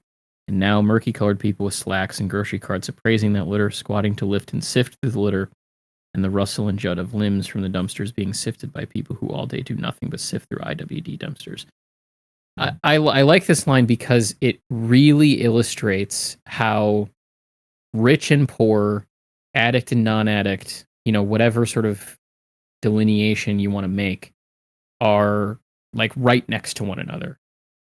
Like, this is something that she experiences, this sort of shift going down the same street. She didn't like get in a car and go from one area of town to the other. She just left a nice area of town, and just by virtue of walking far enough, she gets into this realm where it is not wealthy people, it's not affluent people, it's not even middle class people, it's people who dig through trash all day. And that feels like a very intentional mirroring of the ways in which the top of the hill is where ETA sits, and the bottom of the hill is where an in-house sits. That these two things are so intertwined with one another, so close to one another, that you basically just can't separate them. And I think that also illustrates the kind of fine line in which anybody can end up in addiction. Anyone can end up in great success, in riches or in rags. The sort of dividing line between those different types of people is very, very thin. It's a very, very small margin. Mm-hmm. There's also a great line on 222 that I love, where she's described as both excruciatingly alive and encaged. How this sort of position that she's at in life is both caged by the substance, by her devotion and addiction to the substance, but also seeing the end of that addiction, of course, via her own death, but seeing the end of it is sort of filling her with this life again. And of course, further down the same paragraph, it says what looks like the cage's exit is actually the bars of the cage. Mhm. So, I can't think of a better way to describe it than that. Like, the reason why she's going to kill herself is because of what is encaging her in the first place. It's really quite an incredible way in which she is depicted, this interiority of her addiction, her relationship to it, and how it developed. And I think the other thing about it too is there's some stuff that is talked about within here that is very similar to the Ken Airdeddy segment at the beginning of the book, where he talks about how he has regularly sort of thrown away his pipes and cleaned everything out, and then a couple weeks or months or whatever later, he's going to do one big smoke, and he's going to get it all, out of his system, and he's going to smoke so much weed, he's so sick with it in himself that he has no choice but to completely stop. And Joelle is described as doing similar things. I mean, she is buying equipment on her way to smoke, or as Wallace puts it, have too much fun, which will lead to her death. So it's a way also in which Wallace is sort of escalating the previous instance in which he brought up how these addictions manifest and work. Yeah. We also get some connection between media and drugs again, with the display that she sees on the street of the man sort of in paralysis holding his hand out with a tape. That very obviously mirrors some of the paralysis through the entertainment that will go on to be very important to the rest of the book. Do we have anything that you specifically want to bring up with the rest of this as she arrives at the party and as she eventually decides how she's sort of gonna go about killing herself? We get some great information as far as the production of Infinite Jest, like I mentioned, where she doesn't really understand what they shot. She doesn't really understand why himself is so obsessed with what they shot, why he thought it was so important. She never saw it.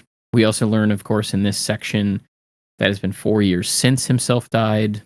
We also learn that, she was in a relationship with Oren, although we don't necessarily know all of the details of that yet. We also, of course, learn that her and himself never actually slept together, that whatever their kind of connection or relationship was seemingly just an artistic one, or sort of artist to muse. I didn't have anything. I could go on and on and on about this particular 20 pages, 21 pages. But to sort of round it out, I guess what I do appreciate from Wallace as this part closes is the way in which he chooses to close it. We've gone through so much darkness and so much harrowing beauty, to use that phrase again. And then at the end of this, what saves her is this posh asshole who has to pee. Yeah. And it's that moment of levity, I think, that we kind of need as a reader to sort of shine a somewhat hopeful light on the end of this section, and to kind of help it close without being overly bleak. Like, we still understand that she's in a really bad situation, but now there's a little bit of a glimmer of hope for her, and it's because this guy, as he put it, what was it? Look here, then who's that in there? Is someone in there? Do open up. I'm on one foot than the other out here. I say not, can someone's been in here locked in and, well, sounding unwell amid a rather queer scent. It's, it breaks the tension. It doesn't, it's not too silly that it takes away from everything that's happened before. I think it's the perfect sort of humor to kind of end that on, and to let Joelle have this last moment before we leave her for a little while. Yeah, absolutely. I guess, do we both want to pick maybe a quote? Maybe you want to read the end of that? Yeah, I was gonna say that would be my just that last paragraph. And is knelt vomiting over the lip of the cool blue tub, gouges on the tub's lips, revealing sandy white gritty stuff below the lacquer and porcelain, vomiting muddy juice and blue smoke and dots of mercuric red into the claw-footed trough, and can hear again and seems to see against the fire of her closed lids blood, bladed vessels aloft in the night to monitor flow, searchlit helicopters, fat fingers of blue light from one sky, search. Yeah, I remember the first time I read that segment, I just kind of stood up and went, and just like took a walk. Yeah, that's pretty much what you have to do. I think the one that I would pick is from 237, just a little bit beforehand, where it says, "The only other thing besides what she's about to do too much of here right now, she'd ever come close to feeling this way about. In Joelle's childhood, Paducah, not too bad a drive from Shiny Prize, still had a few public movie theaters, 6 and 8 separate auditoria clustered in single honeycombs at the edges of interstate malls. The theaters always ended in plex," she reflected, "the thisoplex or thataplex. It had never struck her as odd, and she never saw even one film there as a girl that she didn't just about die with love for. It didn't matter what they were. She and her own personal daddy up in front row. They sat in the front rows of the narrow little over-insulated plexes up in Neck Creek territory and let the screen fill their whole visual field. Her hand in his lap and their big box of Cracker Jacks in her hand and soda pops to cure and the little rings cut out of the plastic of their seats' arms. And he, always with a wooden match in the corner of his mouth, pointing up into the rectangular world at this one or that one, performers. Giant, flawless 2D beauties iridescent on the screen, telling Joelle over and over again how she was prettier than this one or that one right there. Standing in the placid line as he bought the Plexus paper tickets that looked like grocery receipts. What it was, wonderfully innocent, still thinking quality referred to the living teddy bears in Qantas commercials. Standing handheld, eyes even with the wallet's back pocket bulge, she'd never so much again as in that line felt so taken care of, destined for big screen entertainment's unalloyed good fun. Never once again until starting in with this lover, cooking and smoking it, 5 years back before Inkindenz's death start.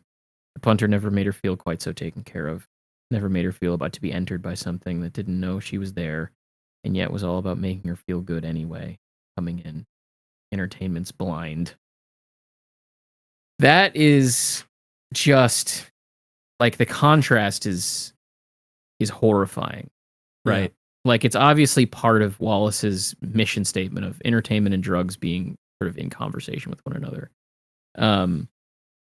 But like especially how she is directly pointing to these two things being the only things that she's ever felt taken care of by. Mm-hmm. That they're the only things that have sort of assuaged anxiety or need or want, whatever that case might be. It's and to describe it as something entering her with only the intent to make her feel good, like that in particular is a line that just makes me like just my heart like breaks Yeah. in relation to it. It's also again an illustration of how when you're in that state of suicidality, having these memories come back to you it's a very real thing. It's a very real thing. Yeah. It's just incredibly written.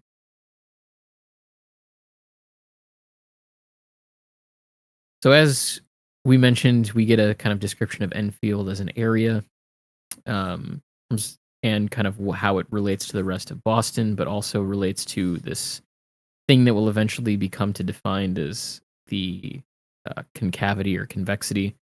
And really, it is very close to the border, so to speak, of where a lot of radiation sits from the annular fusion. All of this is going to be explained at a later point, so I don't really feel like we need to go over it too much at this particular juncture. And that brings us to the conversation between Hal and Orin that takes place on the 5th of November. I don't know how I forgot about this part. This might be my favorite part of this whole section. I absolutely love this conversation. Is it Hal's whole sort of elucidation of kind of rituals or lux as he's clipping his toenails? It's just so well written. Like dialogue in a book can either be really, really good and engaging and sound natural, Yep. or it can sound clunky and manufactured. And this is definitely the former. It's just two brothers talking to each other, and one of them is focused on clipping his toenails in such a way that they're shooting into a wastebasket, and his brother hates the fact that he can hear it. But 'Cause then he yeah, hates toenail clippers for yeah. some reason. But then it becomes this like conversation at the same time about like you were saying about luck and predetermination in a way, and like how like is there a ritual involved with this? Like what happens when I switch to the other foot? Do I lose that momentum at that point? Like it's such a stupid thing to fixate on. But we've all had those conversations. Mhm. And we've all had those like those weird ritualistic things where you tell yourself like this is dumb, but I have to do it. Otherwise, I don't know what's going to happen, but I don't want to find out. Yeah. Um, I love the line here of so a couple of things happen in sequence of this before we get into lines, I guess. Mhm. One, we learn that Oren's being followed by the AFR because he Mhm. sees a bunch of a statistically improbable number of handicapped people like Yeah. all over the place. I especially love the one who got stuck in a gravel sort of berm Oh yeah. and like couldn't work himself out of the gravel for the entire time that Oren went and had sex with the woman in the trailer Yeah. park. Um, we learned that the AFR is following him. We also learned that he's about to be interviewed by a Moment reporter who happens to be Helen Steepley. All of the sort of background kind of interruptions to the text that we've been reading about Helen Steepley are all pointing to him being the one who is going to interview Oren for this. Mhm. I especially like the detail that she's like so burly and masculine that all of the I think it's offensive linemen on the Arizona Yeah. Cardinals are like obsessed with her. Yeah. And that's who who she really appeals to. And then of course we also learn about the death of himself. We learn that he Yes.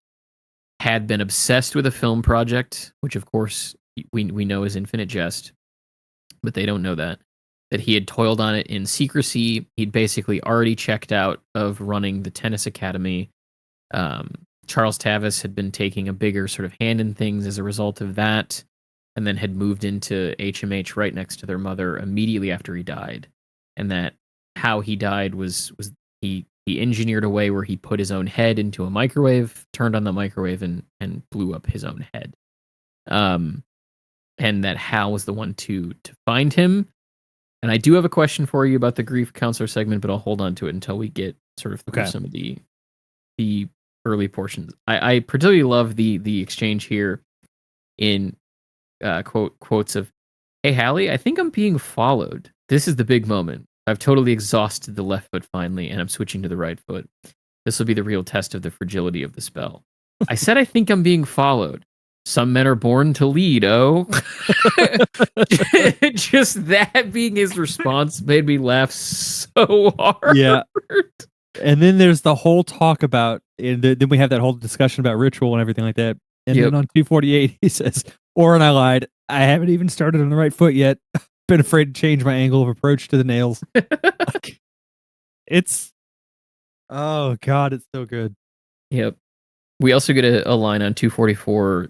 What are you doing going to the post office? You hate snail mail, and you quit mailing the moms the pseudo form replies 2 years ago, Mario says. He's mailing copies of the entertainment to people. If you go back to the beginning with the medical attaché, I believe we mentioned it when we covered it in the episode proper, but the package that the attaché gets is from Phoenix, Arizona, Yeah. where Oren lives. So that's what he's doing. We also get a good line from 248 where you just read from, where it says, "So it's never mentioned. Nobody talks about him. It's taboo. But you seem to be forgetting somebody. Mario talks about him, about it, sometimes. To what and or who all this talking? Well, to me, for one, I suppose. This is another case again of how Mario is very much different from the rest of the family in ways that are quite positive, and that the reader, I think, is probably meant to emulate, especially in the earnestness and sort of honesty." I do also really love to follow up on the thing that you mentioned. I'm still frozen, by the way. The self-consciousness that kills the magic is getting worse and worse. This is why Pemulus and Troelch always seem to let a lead slip away. The standard term is tightening up. Clippers are poised, blades on either side of the nail. I just can't achieve the unconsciousness to actually clip. Maybe it was cleaning up the few that missed. Suddenly the wastebasket seems small and far away. I've lost the magic by talking about it instead of just giving into it. Launching the nail out towards the wastebasket now seems like an exercise in telemachry. You mean telemetry? How embarrassing. When the skills go, they go. It's just, oh, it's so good. Yeah. He's so funny, especially in dialogue. There is also a line on 252 in which the moms is sort of referred to as a spider. Where it says the moms didn't want the process going on too far from the old web, if need be, I'm sure, in relation to Hal's sort of grief counseling system. And I think that's particularly of note, given that himself was afraid of Black Widow spiders, and so is his father. So having his wife sort of compared to an arachnid, I think is of import. Oh yeah. At this point, we learn that Hal, after finding himself, was sent to a series of grief therapists, one of which would refuse to kind of actually do any. Well, okay, I guess I should say, what do you think of the group? The group, like the counselor, the whole thing with Hal is crazy. Yeah, it is. In terms of the fact that the grief counselor himself didn't really seem to be doing anything, just seemed to be staring at this child, and kind of not letting him off the hook for having not grieved.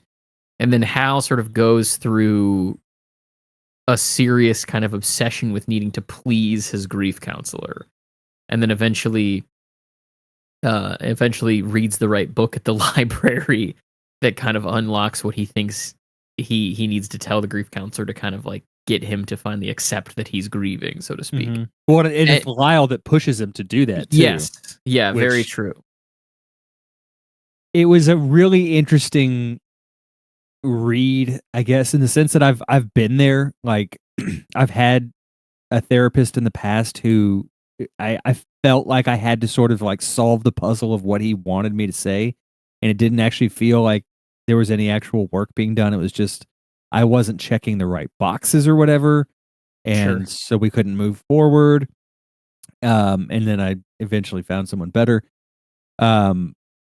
So I relate to Hal in that sense. And you know, it sometimes it does feel like it's a sort of game that you have to play, or a code you have to crack and say the right thing to finally get it. But I do like that he finally just sort of has that authentic realization and coming to accept what happened. But I also to inject a little humor in here. The line where he talks about getting in a cab, and I actually said the nearest library with a cutting edge professional grief and trauma therapy section, and step on it. I was in tears. Yeah. At that line. But then it's followed immediately, and this is almost the exact opposite of what happened with Joel, like where you have that moment of, you know, the other guy comes in and breaks up the horror. In this case, there's that funny moment, and then get into the scene of Hal understanding what happened, because when he walked into the house, it smelled good, and he realized that what he smelled was his father's corpse that had been cooked. Yep. And it's such a crash back into reality, and to have that moment of catharsis and understanding really can have such a profound impact on somebody. And I literally highlighted the section where it starts that something smelled delicious.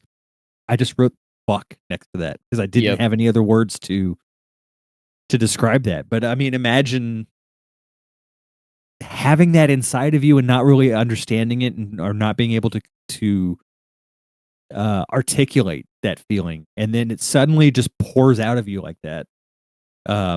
Is it's a hard feeling to really capture, and Wallace really does a phenomenal job of putting that on the page.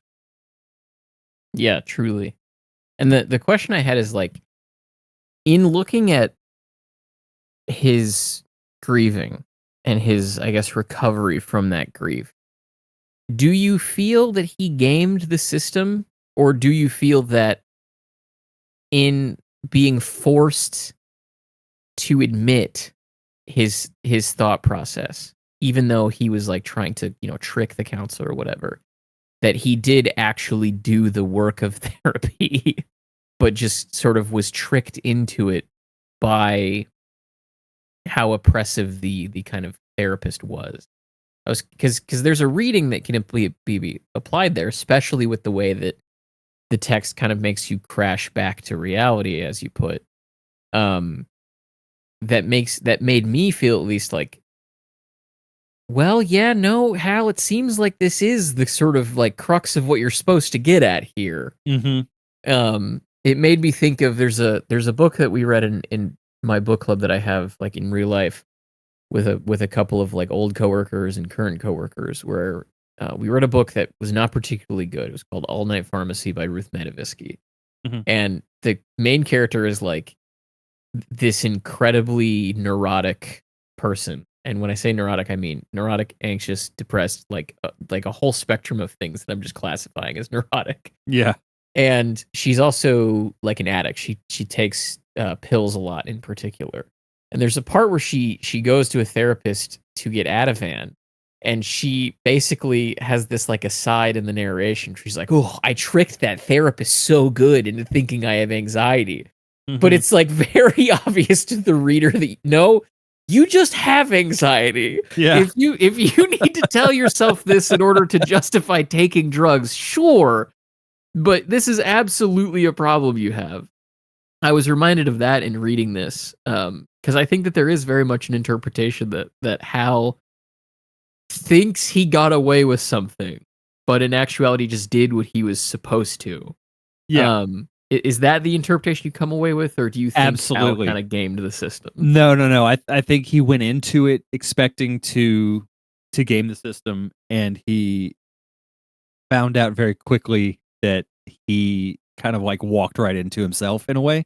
Yeah. Um, I say this from personal experience because it was not too terribly long ago that was it, like 3 years ago, I think now at this point, I realized I needed to get put on meds for depression and anxiety, and I had to do like an online pre-test, pre-screen kind of thing before I went in to do the actual test.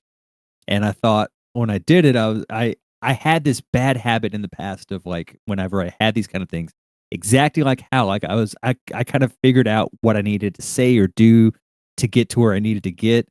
And so before I started doing that, I was like, you know what? I need to just do this clean and honest and just try for once to not game the system to just sort of get where I think I need to be.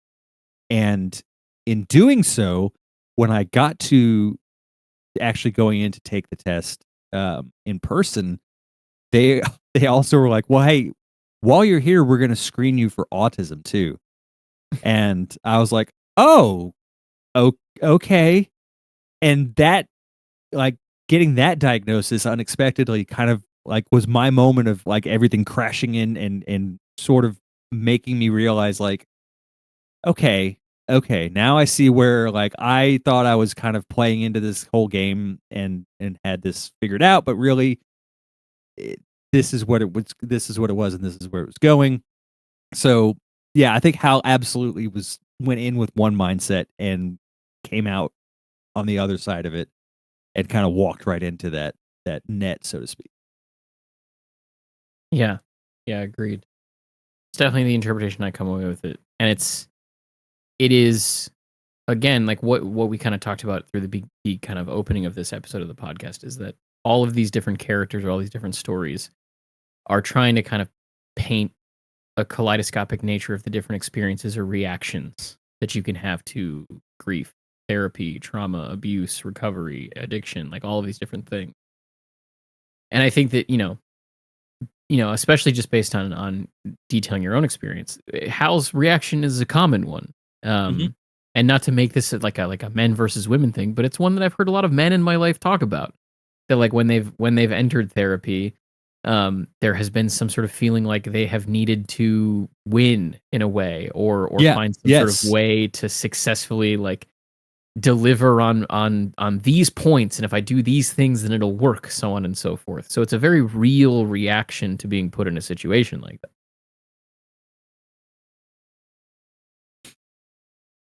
Do we have anything else before the shacked sequence? I don't. Again, I could go on and on and on with, like, Yes. every section of this Yeah. section. This truly could be like a classic mapping the zone 4.5 hour long. Yeah. Where we realize halfway through, like, this might be a two-parter. Yeah.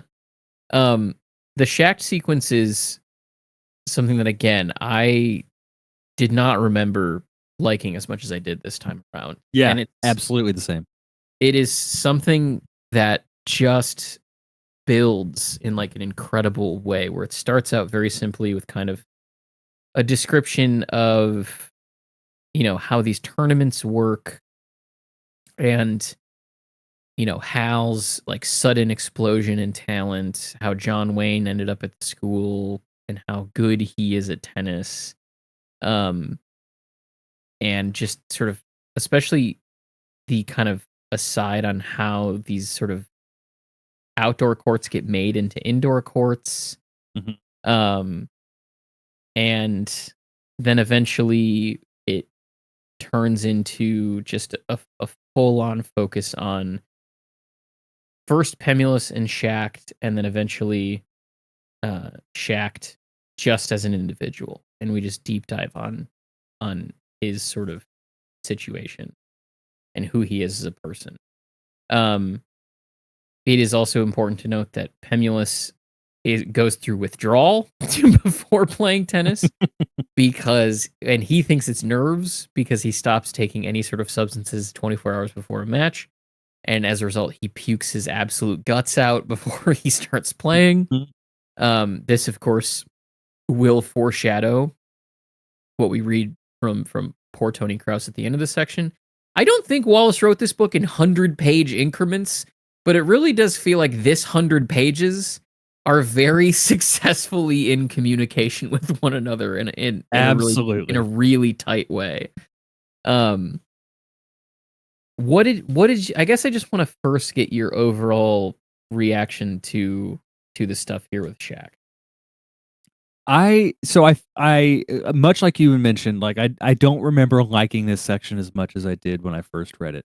I was, in a way, I guess, hypnotized, like, kind of like I've talked about in other episodes where, in reading Against the Day or whatever it is, like, I sometimes forget that I'm supposed to be, like, taking notes and doing something for a show, and I just get lost in reading. Yeah. That's exactly what happened here, and I just found myself engrossed in the descriptive language that he was using. There's a part on, I think it's 268, where he talks about, being inside of the now indoor courts, and there's, use of onomatopoeia that is just beautiful. Mhm. Um, and then, as we talked about earlier, the whole concept of just being okay with being okay. Mhm. Um, yeah, it was such it was almost like it felt like I didn't read it properly the first time, and, like, this is where it all kind Yeah. of came together in Yeah. this reading. Yeah, I would agree with that completely. And I think that, especially as we're talking about, um, I guess maybe we should break this quote up into two so that I can read half of it and you can read the other Sure. half. But that this quote on 268 that starts with, um, there is a nourishing sense of about the sort of conversion that they do at that ETA. Mhm. Mhm. Do you want to read from the start of that all the way to, I guess, 13 to 16 already, and then I'll take it from there. Yeah. There's a nourishing sense of pregnable space in a big indoor club that you never get playing outside, especially playing outside in the cold when the balls feel hard and sullen and come off the stick's strung face with an echoless ping. Here, everything cracks and booms, the grunts and shoe squeaks and booming pockets of impact curses unfolding across the white on green plain and echoing off each tarp. Soon they'll all go inside for the winter. Stitt will yell and let them inflate the ETA along over the 16 center courts like it's a barn raising inflation day.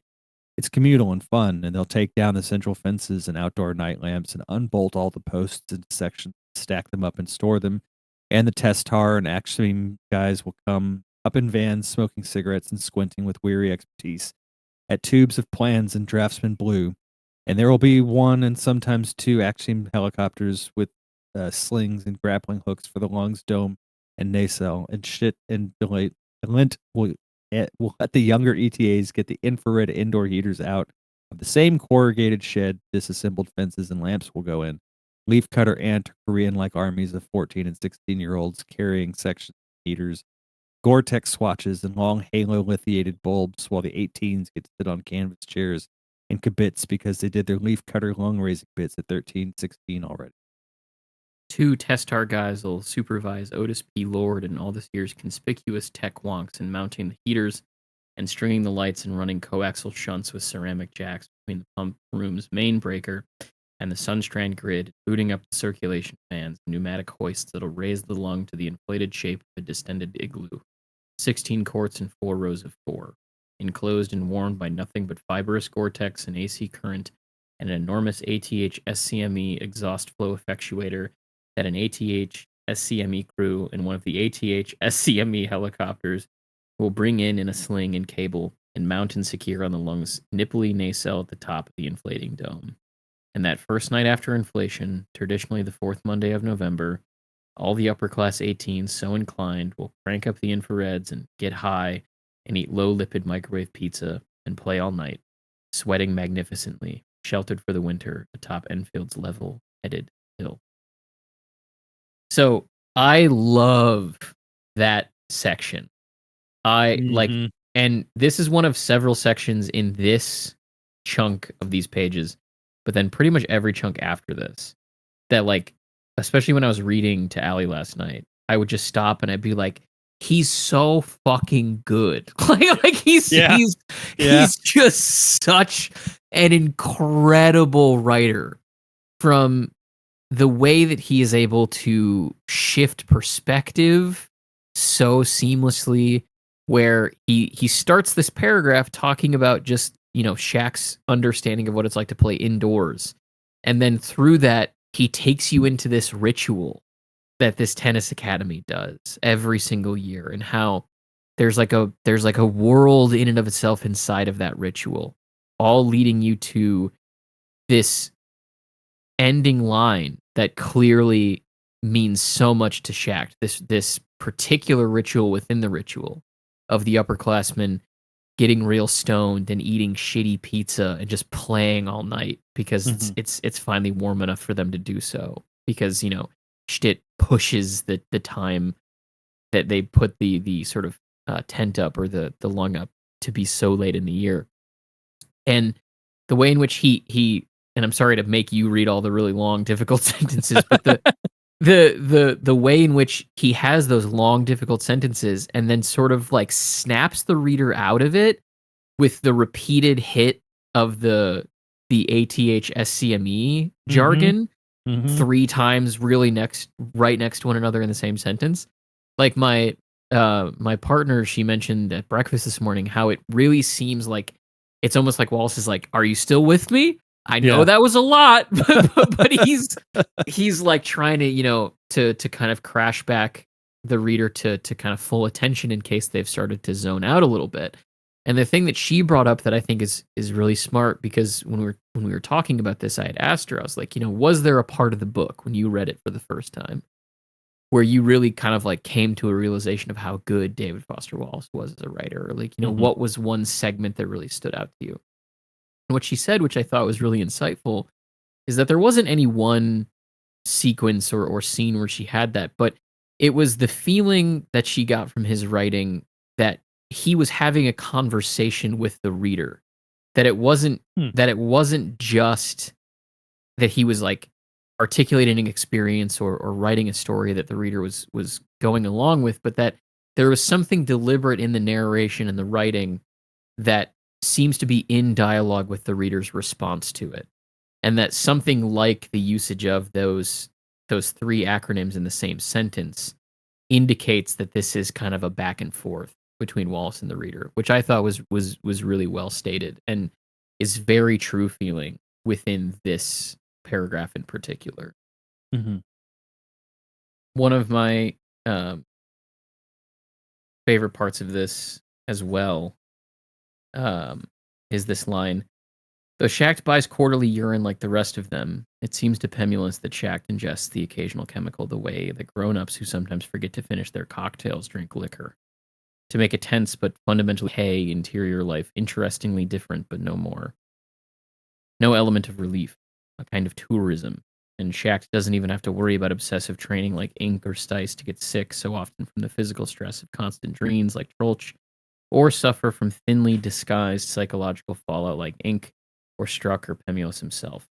The way Pemulus and Trolch and Struck and Axford ingest substances and recover from substances and have a whole jargony argot based around various substances gives Shact the creeps a bit. But since the knee injury broke and remade him at 16, he's learned to go his own interior way and let others go theirs. Like most very large men, he's getting comfortable early with the fact that his place in the world is very small, and his real impact on other persons even smaller, which is a big reason he can sometimes forget to finish his portion of a given substance. So interested does he become in the way he's already started to feel. He's one of these people who don't need much, much less, much more. It's just, what do you even say? Like, right?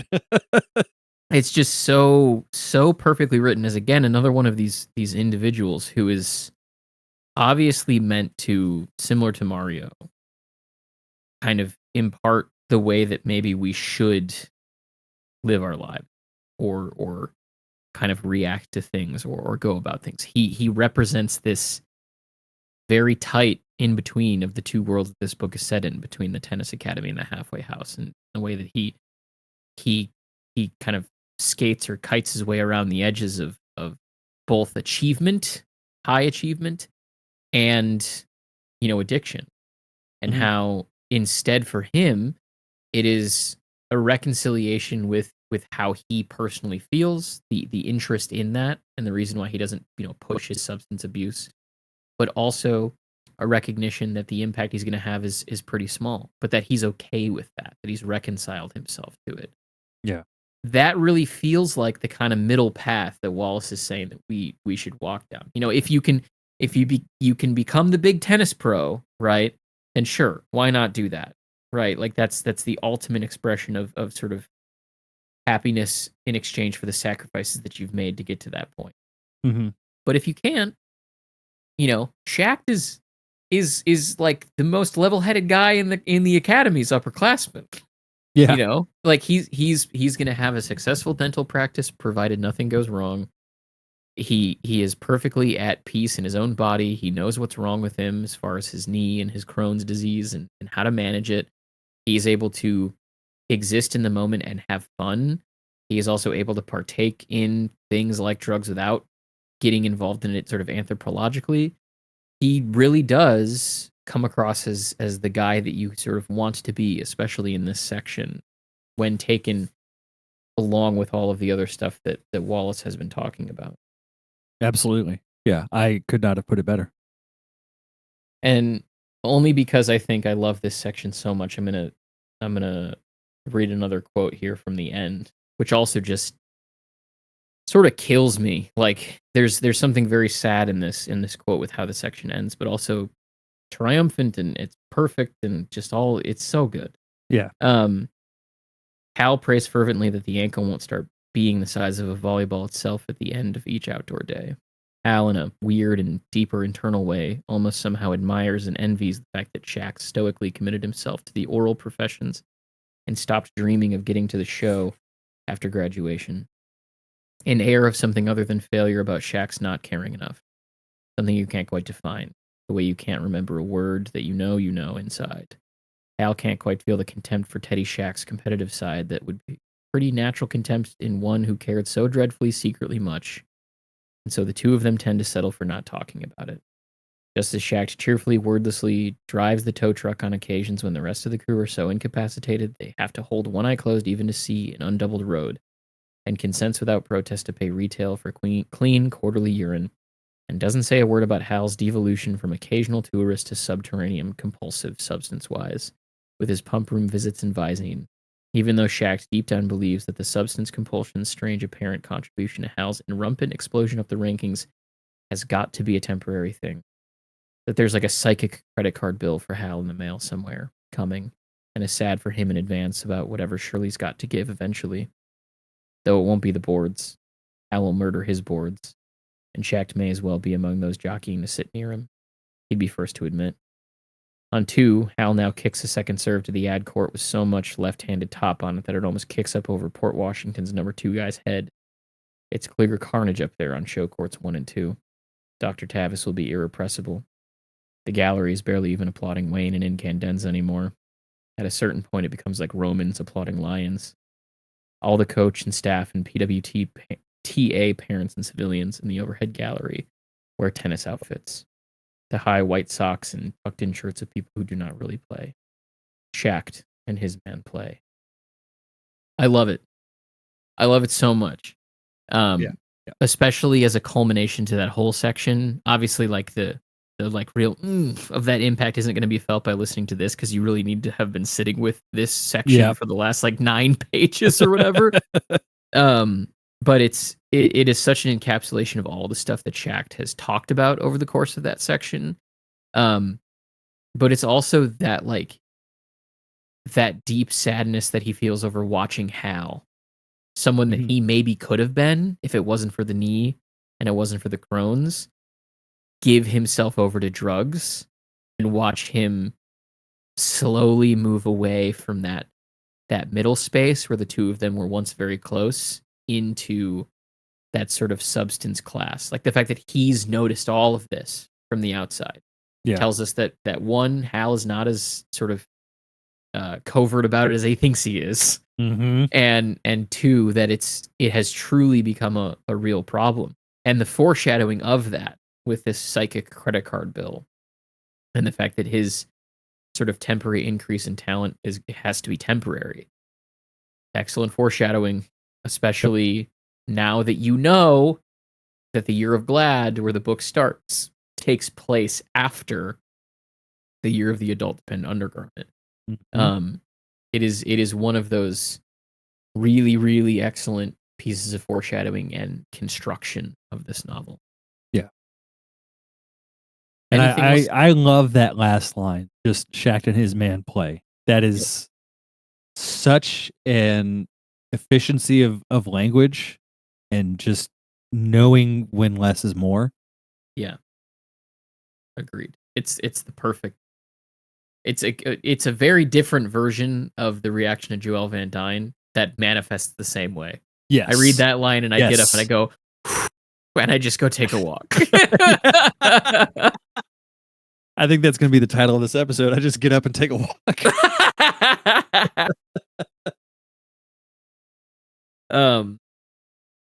Yeah. Anything else on this section before we get into Ennet House?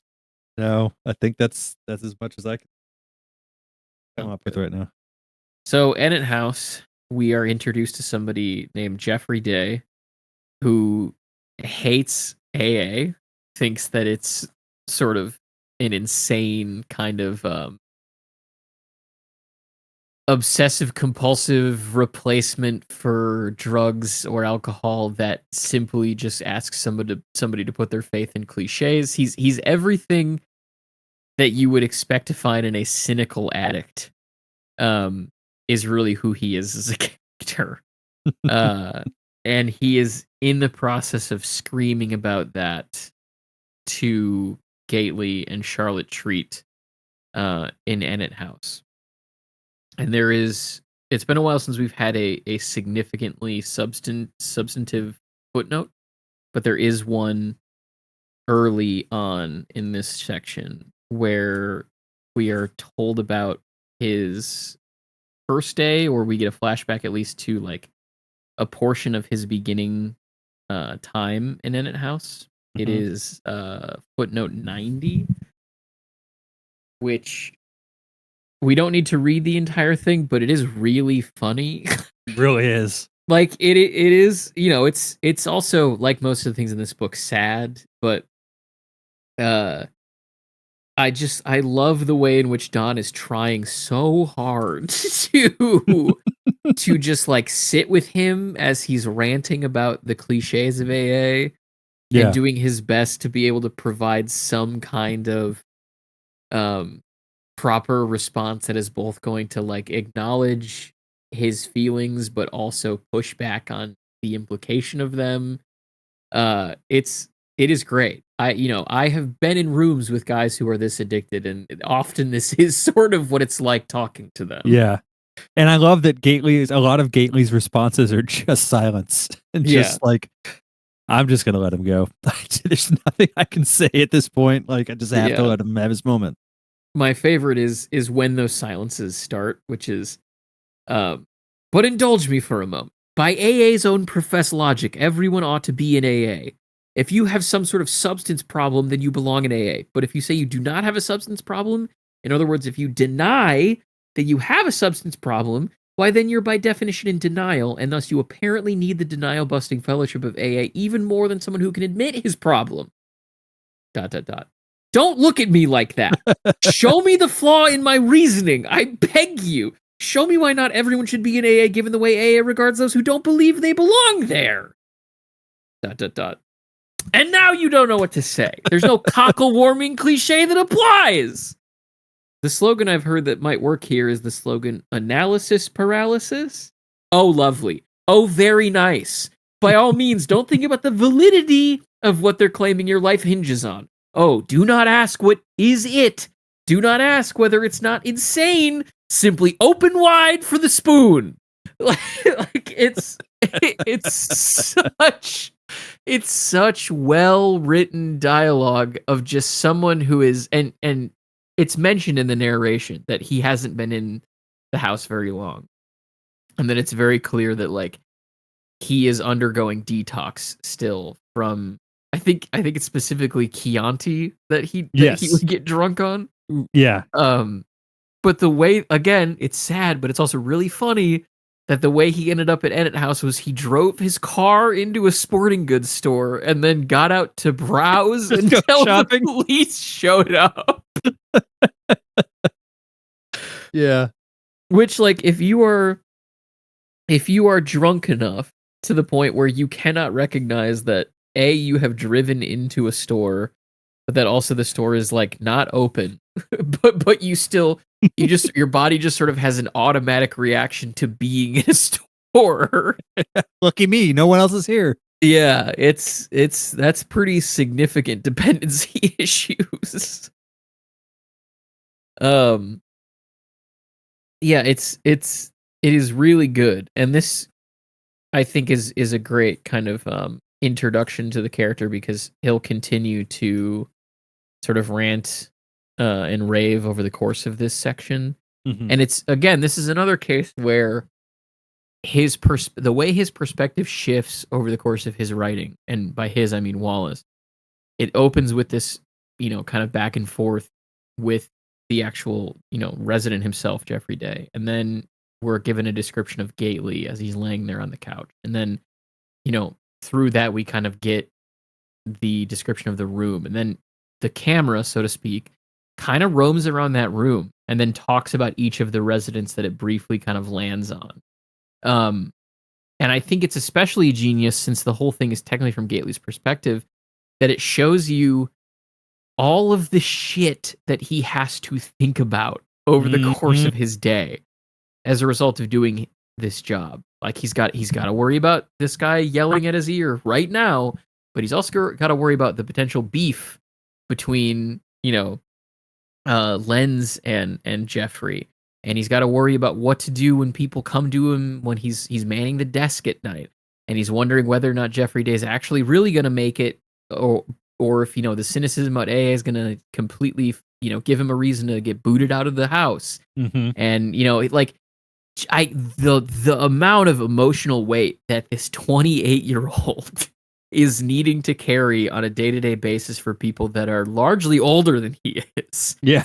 is just, oh my god. Again, it's my understanding of this section and of his character has very much changed as I've gotten older in a way where I cannot picture myself at 28, almost 29, trying to both navigate my own sobriety and others' Oh sobriety as yeah. well. Yeah. What did you think of this section? What were your overall thoughts on it? I the footnote was the highlight of it for me. I Sure. think it's just a fun uh read. I love, I mentioned earlier how much I love Gately, and um yeah, just kind of seeing him navigate this crazy person in a way, like combining red wine and quaaludes. I've not done that ever, but it doesn't seem like It anything seems like a good is going to come from terrible that. idea. Um, so it's really like Gately. It's shown in this section that Gately has an amount of patience that is maybe best described as saintly. Yeah. And really takes a special person to be able to have, especially at that age, to be able to put up with that kind of behavior from other people and be willing to still help them Yep. is an incredible sign of maturity, and I think really speaks to Gately's character. Yeah, definitely. Um, I do also love this. Charlotte Treat looks over to Gately for some sort of help or staff enforcement of dogma. just like that look in conversation of just like, help me. You're Please. supposed to know what to do here. um, it's also probably worth it to read out the description of Gately on 277. Do you want to take that? Yeah. Don Gately is almost 29 and sober and just huge, lying there gurgling and inert with a fluttery-eyed smile, one shoulder blade and buttock pooch out over the side of a sofa that sags like a hammock. Gately looks less built than poured, the smooth immovability of an Easter Island statue. It would be nice if intimidating size wasn't one of the major factors in a male alumni getting offered the male live-in staff job here, but there you go. Don G has a massive square head, made squarer looking by the Prince Valiantish haircut he tries to maintain himself in the mirror to save money. Room and board aside, plus the opportunity for service, he makes very little as an in-house staffer, and is paying off restitution schedules in 3 different district courts. He has the fluttery, wide-eyed smile now of someone who's holding himself just over the level of doze. Pat Montesian is due in at 0900, and Don G can't go to bed until she arrives because the house manager has driven Jennifer Belbin to a court appearance downtown, and he's the only staffer here. I think that's pretty much the end of his actual physical description. Yeah. I Yeah. just the just the description of him as an Easter Island head. Yeah. And having been poured rather Yeah. than Oh, it's so great. There's just so much really wonderful description of just the building. From 275. Gately wonders what color he'd call the ceiling if forced to call it a color. It's not white and it's not gray. The brown yellow tones are from high tar or gaspers. A pall hangs up near the ceiling even this early in the new sober day. Some of the drunks and trank jockeys stay up most of the night, juggling their feet and chain smoking, even though there's no cartridges or music allowed after uh, it's midnight. I don't know what it would translate to in military time. He has that odd house staffer's knack, Gailey, already after 4 months of seeing everything in both living and dining rooms without really looking. And that, of course, describes sort of what this whole chapter is. It's him seeing what's happening in both the living and dining room without looking around. It's really excellent. I also do love the description of a nameless cat oozes by on the broad windowsill. Yeah. What a perfect way to describe how a cat moves. Yep. they do sort of ooze around. We are also introduced to Randy Lenz, and we are introduced to him because he has beef with Jeffrey Day, or potential beef with Jeffrey Day. Mhm. Randy Lenz is a piece of shit in a way that's not lovable. Yeah. for reasons that we don't know yet. But we But will. we will. And he's kind of strange. He never leaves the house. People think that he's a low level drug dealer, and he is known for asking people the time with specificity. And again, it's not funny, but it's also really funny. Yeah. There's a couple of quotes on here that I love. First on 279, Randy Lenz has issues with Jeffrey Day because Day is glib and a teacher at a scholarly journal's helm. This threatens the self-concept of a Randy Lenz that thinks of himself as a kind of hipply, sexy artist intellectual. Small-time dealers never conceptualize themselves as just small-time dealers, kind of like whores never do. For occupation on his intake form, Lenz had put freelance scriptwriter, and he makes a show of that he reads. For the first week here in July, he held the books upside down in the northeast corner of whatever room. He had a gigantic medical dictionary he'd haul down and smoke and read until Annie Parrott, the assistant manager, had to tell him not to bring it down anymore because it was fucking with Morris Hanley's mind. At which juncture he quit reading and started talking, making everybody nostalgic for when he just sat there and read. I highlighted that section not just because it's like a great introduction to his character in like almost in like a Pinchonian way where he'll introduce characters in his books. But also because I feel like that is a description of the kind of internet literary bro archetype. Yes. As opposed to what those people actually end up being. It like the way that he comports himself, referring to himself as a freelance script writer, and making a show of reading is it's funny that there's almost one of those sort of archetypes in this book that spawned an archetype. Yep. And he's like one of the central villains of the novel, especially towards the end. It's almost like he knew. And then do we want to do like a back and forth of dialogue here with the thing with the time at the end of this section? Oh my god, that would be good. Do you want to read Randy's lines or do you want to read Jeffrey Day's lines? Hold on a second. Let me get what pages are we starting on? It will start at the end of 279 where it says, "Dayman, you got the time?" Maybe. Yeah. Okay. All right. Yeah, I'll take Randy. Okay. Dayman, you got the time? Maybe real quick. Lenz, for the third time in half an hour. Patience, tolerance, compassion, self-discipline, restraint. Gately remembers his first 6 months here straight. He'd felt the sharp edge of every second that went by, and the freak show dreams. Nightmare beyond the worst DTs you ever heard about. A reason for a night shift staffer in the front office is so somebody's there for residents to talk at when, if not when the freak show dreams ratchet them out of bed at like 0300. Nightmares about relapsing and getting high, not getting high, but having everybody think you're high, getting high with your alcoholic mom and then killing her with a baseball bat, whipping the old unit out for spot urine and starting up flames come shooting out, getting high and bursting into flames, having a water spout shaped like an enormous towel wane stuck you up inside. A vehicle explodes in an enhanced bloom of sooty flame on the DEC viewer. It's hood up like an old pop tab. Day's making a broad gesture of checking his watch. Right around 0830, fella. Randy yells, fine nostrils flare and whiten. He stares straight ahead, eyes narrowed, fingers on his wrist. Day purses his lips, leg joggling. Gately hangs his head over the arm of the sofa and regards Lenz upside down. That look on your map mean there's something there, Randy? Are you like communicating something with that look? Does anybody maybe know the time a little more exactly is what I'm wondering, Don, since Day doesn't. Gately checks his own cheap digital, head still hung over the sofa's arm. I got 0832, 14, 15, 16, Randy. So hot. GG, man. So and now Day has that same flared, narrow look for Len. We've been over this, friend. Amigo, sport. You do this all the time with me. Again, I'll say it. I don't have a digital watch. This is a fine old antique watch. It points. A memento of far better days. It's not a digital watch. It's not a cesium-based atomic clock. It points with hands. See? Spiro Agnew here has two little arms. They point. They suggest.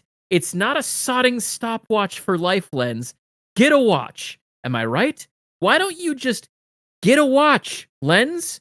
3 people I happen to know of, for a fact, have offered you to get a watch, and you can pay them back whenever you feel comfortable about poking your nose out and investigating the worka world. Get a watch. Obtain a watch. A fine, digital, incredibly wide watch. About 5 times the width of your wrist. So you have to hold it like a falconer, and it treats time like pie. Easy does it. Charlotte Treat half sings, not looking up from her needle and frame. Day looks around at her. I don't believe I was speaking to you in any way, shape, or form. Glenn stares at him. If you're trying to fuck with me, brother, he shakes his fine, shiny head. Big mistake. Ooh, I'm all a tremble. I can barely hold my arm steady to read my watch. Big, real big mistake. Peace on earth, goodwill towards men, says Gately, back on his back, smiling at the dun cracked ceiling. He's the one who'd farted. It's it's so funny. It's like you and it feels very real that this is how meaningless beefs like this start. And it makes sense why Don thinks that maybe it's a scheme to get one of themselves kicked out so that they can go back to using, so that they can have like an excuse to do so. But just, there are just shitheads who do stuff like that for no reason other than to be annoying. After that, we have the return of the ETA kids after winning, and not really much that I have to say there beyond just more interesting aspects of kind of how the camaraderie works among the kind of team as a whole. So that brings us to what you said was one of your favorite segments, which is the Orin Incandenza segment. Mm-hmm. So what do you want to say about it? What about this sort of stands out to you? So I think a lot of what I really enjoy about this is, like I mentioned earlier at the beginning, the getting this sort of backstory on Orin, understanding this different side of addiction where it's the addiction to sports and the various ways in which it manifests, whether it's the coach who ignores the player who might be dying because his leg is facing the opposite direction now, or these mad fans that I think I underlined that particular line, basically where Orin talks about like how suddenly after he kind of gets this fame, here he goes. The all new inconveniences of being publicly stellar at a major sport in a city where people beat each other to death in bars over stats and fealty. Like that obsession, that addiction that people have over sports stats and just nonsense, is something that doesn't really get talked about in this kind of light. It's always just the sort of like, oh yeah, they're just real gung ho sports fans, and like, but no, this is they've made this their identity. That kind of stuff I love. Some of the, like, having played sports, especially in Texas, coaches really do this kind of shit. Like on 294, it was really almost a 90-yard punt and had the sort of hang time the special teams assistant said you could have tender and sensitive intercourse during. That shit cracks me up because that's the kind of shit that they would say. Like, it's genuinely weird and gross, but funny in a weird way. I love the interactions between, like, when Orin and Joel first see each other and start to kind of like fall for each other, but it's always at a distance, and neither of them really gets to have much interaction with the other one. It's just there, and they're kind of like silently trying to impress each other, and it's just a beautifully written, very enjoyable, and at times very just heartfelt section. The scenes where we see Orin like changing his mind about playing tennis and switching over to football, and his mom is just like, yeah, if it makes you happy, do it. Like, I'm not gonna try to stop you from something like that. I love that kind of stuff. It's there's so much that happens in here in this kind of short section, um, that just made me enjoy reading it. Yeah.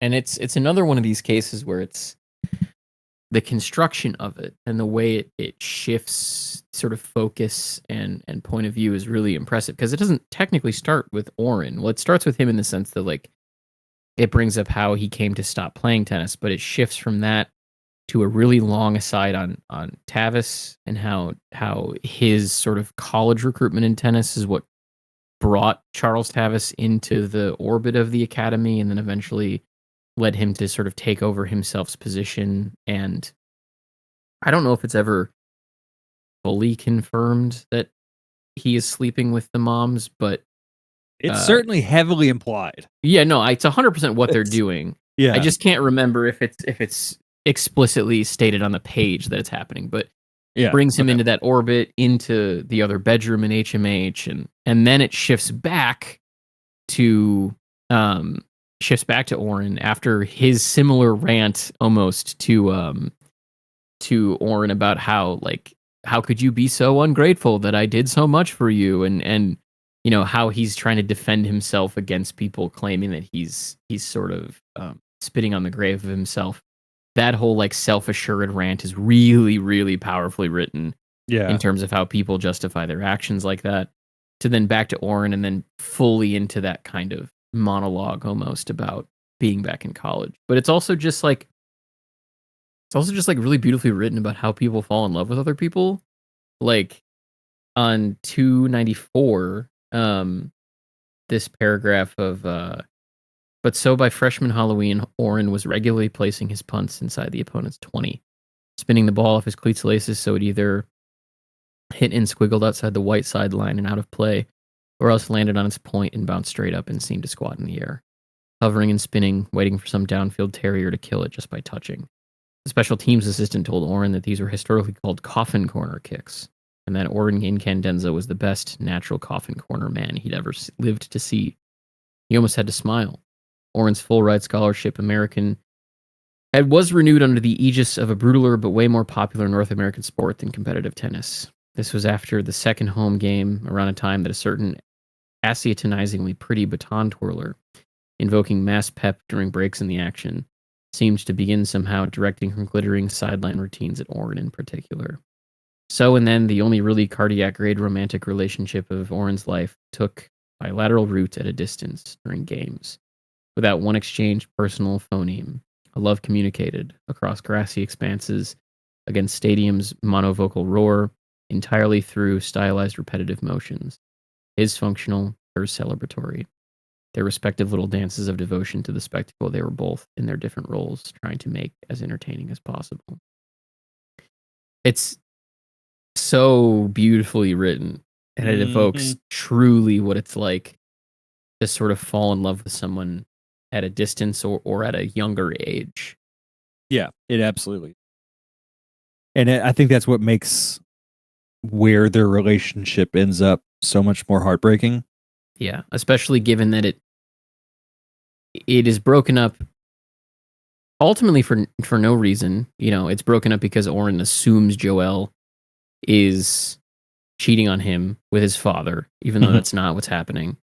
But it's also made worse by the fact that as we read towards the end of this sort of segment, that Oren is the one who was bringing Joel the film equipment, and like he recognized this real love of film, which we know is already established from the overdose sequence when she has memories of going to the theater, and is wanting to invest in that interest that she has, bringing her equipment from his father, and trying to kind of be a good partner in encouraging her to pursue this. And so it's in a way him opening up that door that leads to him just getting jealous and insecure mostly because of how beautiful she is more than anything else, and how kind of intensely dysfunctional the relationship with his father already was, that he just can't handle it, and the relationship, you know, completely dissolves.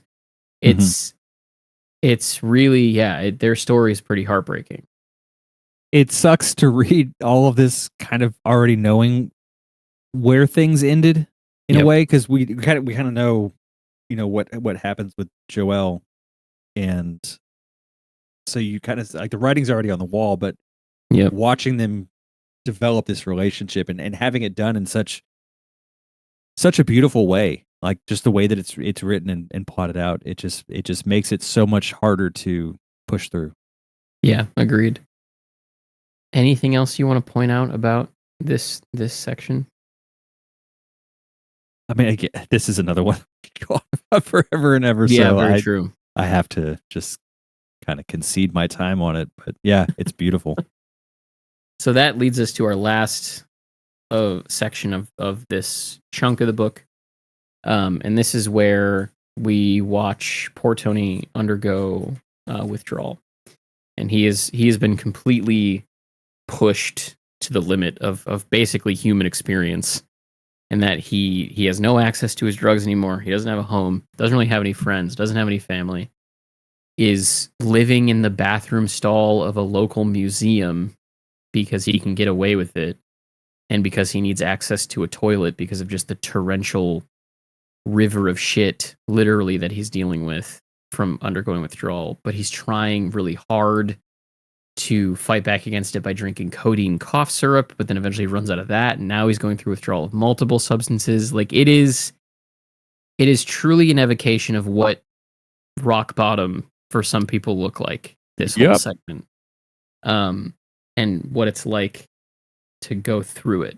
It is also important to note that this is much further on in history than most of the stuff we've read in this segment. Most of the stuff that we've read in this chunk of the book has been 15 days to DMZ taking time, 14 days. This is 6 days before they're supposed to take the DMZ. So he's shifting time a lot with this last segment.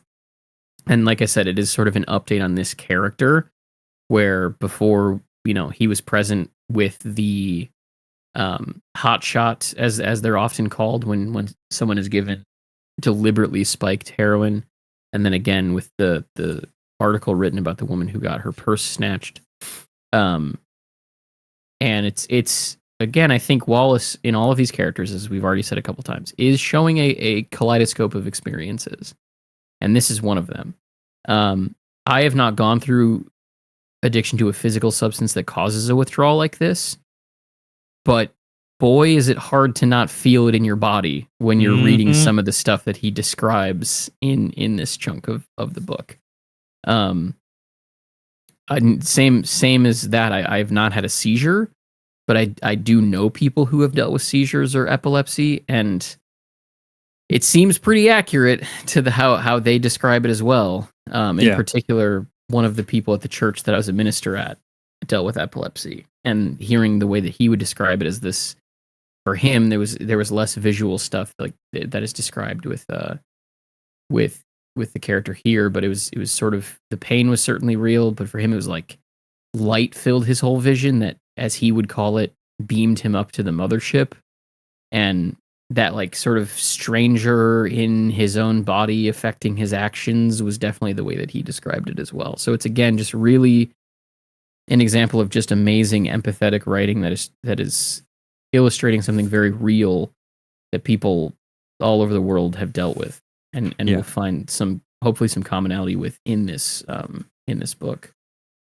Yeah, I think this parallels the Joelle scene pretty interestingly, that in the sense that it's that compression of time again, and the slowing down and examining of a relative, I mean, everything leading up to the seizure is not in a short period of time, but that time in which the seizure does occur is definitely a short period of time that is stretched out narratively, but also just like seeing his downfall play out the way it does is just so genuinely heartbreaking, and you really feel like this is, again, it's like I mentioned at the beginning, this is where you see these people who are struggling like this, and so many people would just kind of shun them and want to move on, but you can't help but feel so much empathy for this man, knowing what he's gone through, and like, the choices he made put him where he is, and all that. But this man, we're watching him waste away physically, like literally watching him just slowly deteriorate. Mhm. And it is just such a heart-wrenching and at the same time just fascinating um description of this man's this brief period of time in this man's life. Yeah, absolutely true. And that, of course, brings us to the end of this chunk of the book. Is there anything else you want to make sure we mention? Anything we missed that you want to talk about? Um, anything at all before we start to wrap up? I think the only thing I wanted to bring up was the repeated mention that gets made at the end of this Tony Krause section about the word zakung. Mhm. It's that kind of haunts him. I had to look it up, and it's basically it's a German word for like a twitch or a spasm. But when you have on page 305, the booming zakung, zakung, zakung was his high heels drumming on the soiled forest tile. It's almost like it's doing three different things at the same time. It's the sound of his heels, obviously on the floor. It's the twitching of his body, that loss of control of his muscles, and it's the sound of the subway as it clicks along on the track. I just thought that was such an interesting kind of play on words to put in there of having that onomatopoeia do such heavy lifting. Yeah, agreed. And especially the way in which that parallels the moving of like a second hand on a clock, and how he has lost completely his ability to like understand how time sort of works, so to speak. There's a lot of conversation in this portion about time and the indecipherability of it. Yeah, you're right. That one onomatopoeia is doing a lot of interesting work textually. Well, we do have some emails to go through. Yes, we do. Let's see. We have 2 emails and a Reddit comment. I guess I'll start with Xander, and then I'll also read the Reddit comment. Yeah, that works. From Xander. Hi, again! I hope you don't mind my reaching out to you all again. Xander, we don't. Send us as many emails as you want, albeit slightly longer this time. I first want to say that I really enjoyed listening to the past 2 episodes on Infinite Jest. They have very much clarified and added context to my prior reading. I actually live in Tucson, and only 2 blocks away from the Randolph Tennis Center discussed on page 2 of the novel in relation to the setting of the fictitious Whataburger Southwest Junior Invitational, and wouldn't have discovered this had your episodes not prompted me to return to the text. Upon researching it, I actually learned that while David Foster Wallace attended the University of Arizona, he played tennis at this center quite regularly. I noticed a few things upon revisiting the text that I hope are alright to share here. Primarily, on page 88, when Steeply and Marath are on the mountain, there is a mention of a Brockengespenst phenomenon, which a footnote informs us is a ghostly light phenomenon. This might be a stretch, but I know something similar happens in Gravity's Rainbow due to reading an article about Pynchon. Yet cannot confirm this as I have not read the work. Could this be Wallace paying homage to Pynchon? Secondarily, I really resonated with your analysis of the video calling passage in your second episode. What I wanted to add was that the inherent selfish use of the outlandish inventions depicted and how this relates to the overall theme of the American dream was a chimerical concept that can be co-opted by corporations and greed. I enjoyed how Wallace throughout the episode frequently does not only mention the developments in technology themselves, but how human nature inevitably uses them to self-depreciating purposes in search of some ideal possibly not existent in the first place. Thirdly, I agree with your analysis of the cyclic degeneration that is plaguing the Incandenza family. Yet I was curious how you all think Mario fits into this inclination towards decay. My thesis is that he's able to escape the addictions and patternings of his predecessors through his physical handicaps, as an obsession with physicality goes hand in hand with the other Incandenza self-destructive spirals. And though I agree that he's probably the closest person in the novel to at least approaching an ideal outlook on life, with the possible exception of Don Gately near the end of his recovery, is his alienation given his innocence worth this view? Lastly, I just wanted to express my full-hearted agreement of the hilarity of the construction worker episode of the novel, which is a welcome relief from the prior chapters, as you stated. Anyway, I hope this email wasn't too long, and would be very grateful if you could answer even one of my probably naive questions. Much thanks, Xander Dominguez. Xander, email us as much as you want with as much context as you want. That goes for all of our readers, but everything you've emailed us so far has been really excellent. And so please, by all means, continue to email us about sort of what you're thinking and the stuff that you're reading. Because if I'm not mistaken, he's the one who's read like a bunch of interesting shit in like his sophomore year of high school, right? Yeah. So we would love to hear about your journey as a reader. And I, for one, feel very privileged to be providing some sort of help to that process for you. Yeah, likewise. As far as it goes to your questions, it is absolutely possible that it is somewhat of an homage to Gravity's Rainbow. I think it's also in Mason and Dixon too, if I'm not mistaken. Yes. Pretty sure we have the same thing. Yeah.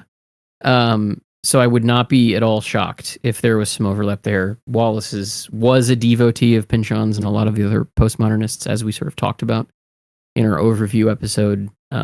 I think that's a very easy comparison that you can make. Absolutely. I'm also glad that you really loved the video calling analysis.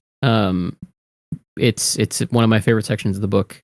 I think that it's really perfectly done for all of the reasons that you've mentioned in your email.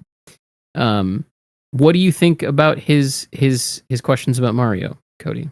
I think that's a really interesting take that I had not considered. Yeah. I definitely agree that Mario is, in a way, the personification of optimism and hope in the novel. Mm-hmm. But I hadn't thought about what you mentioned as far as his physical handicaps affecting his ability to succumb to addiction. I think that's a really interesting take. I definitely think there's something there. I just have to kind of think on that more, but I definitely could see where you're coming from with that. Yeah. I do think there's something there. For me, Mario, I think, takes on a couple of different facets. One, I agree with you, Xander. I agree that his physicality, his handicaps in life sort of require him to be in a different kind of mental state and tend to kind of go about his life in a different way. I do think that that's very much an underpinning there.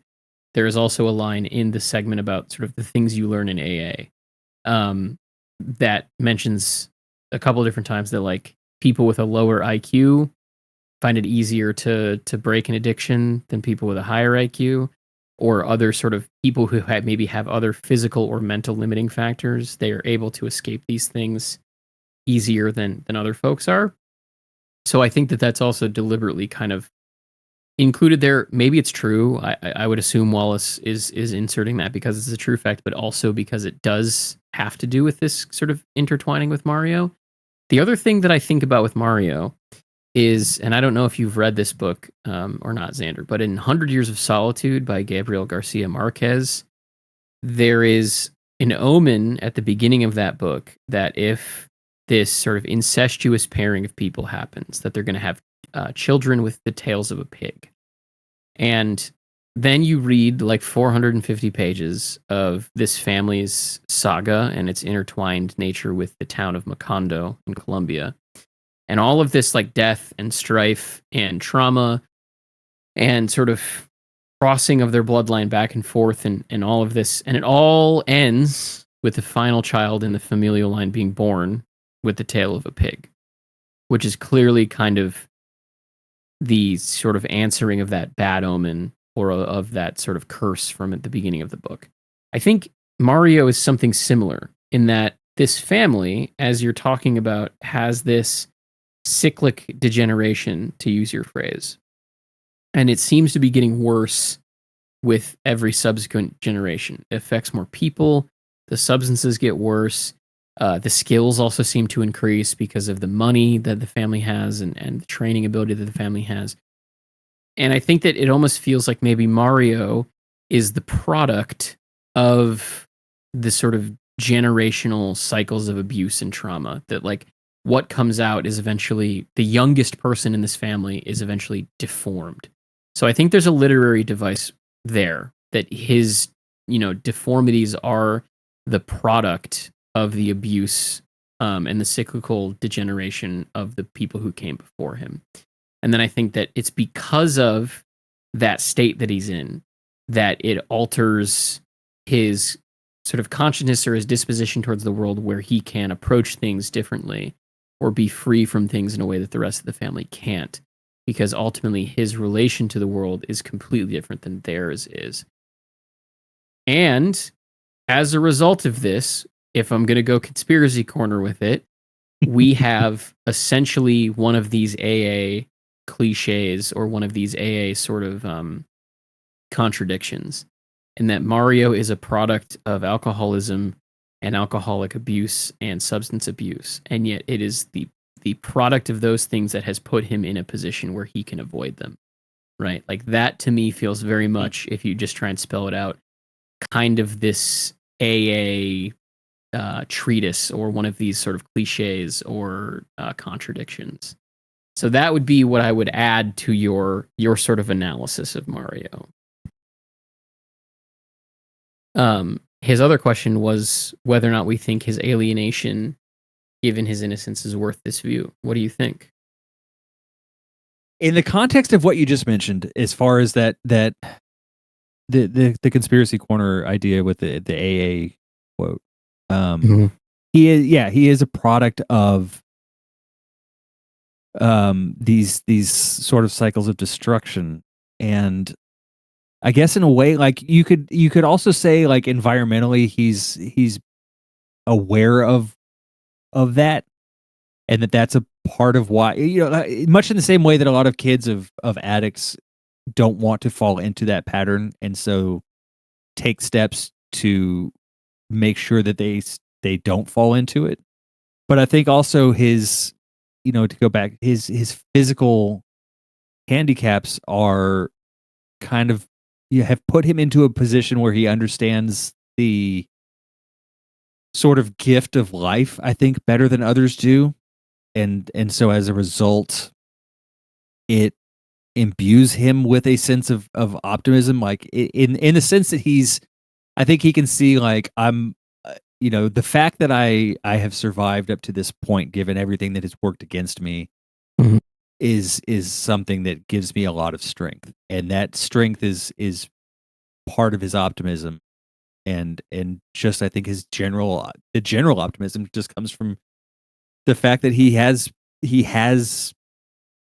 summited all of these challenges that have been put up against him, and he's done it almost by himself, really. Like, he has put himself into the position he's in, and he has worked to get to that position, and he thoroughly appreciates, understands, and enjoys the benefits of all of that.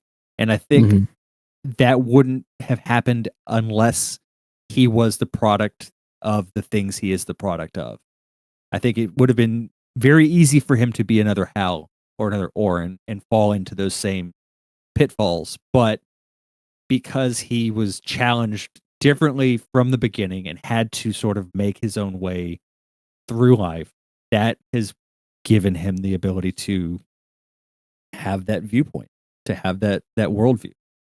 Yeah, and I think the real question, I agree with what you said. I think the real question to ask yourself is, like, yes, he's alienated as a result of this perspective that he kind of has towards life, or at the very least, like, a lot of people don't deal with him honestly, I guess is the way that I would say.